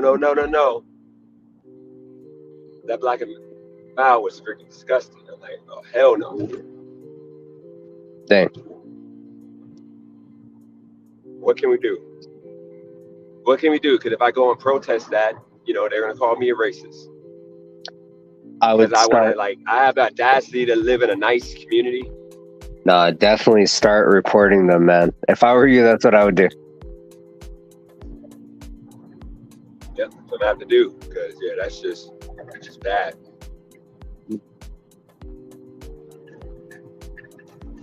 Okay, you guys have any last words? Nope, No. That's it for me. I'm gonna end with you. That's what I gotta do. Okay. Yeah. Thank you guys for being here. Thank you, everyone. Have a good night. All right. Thanks, y'all. See y'all. Appreciate you guys tuning in. Bye. Yeah. Have a good See night. y'all. Catch you later. Bye.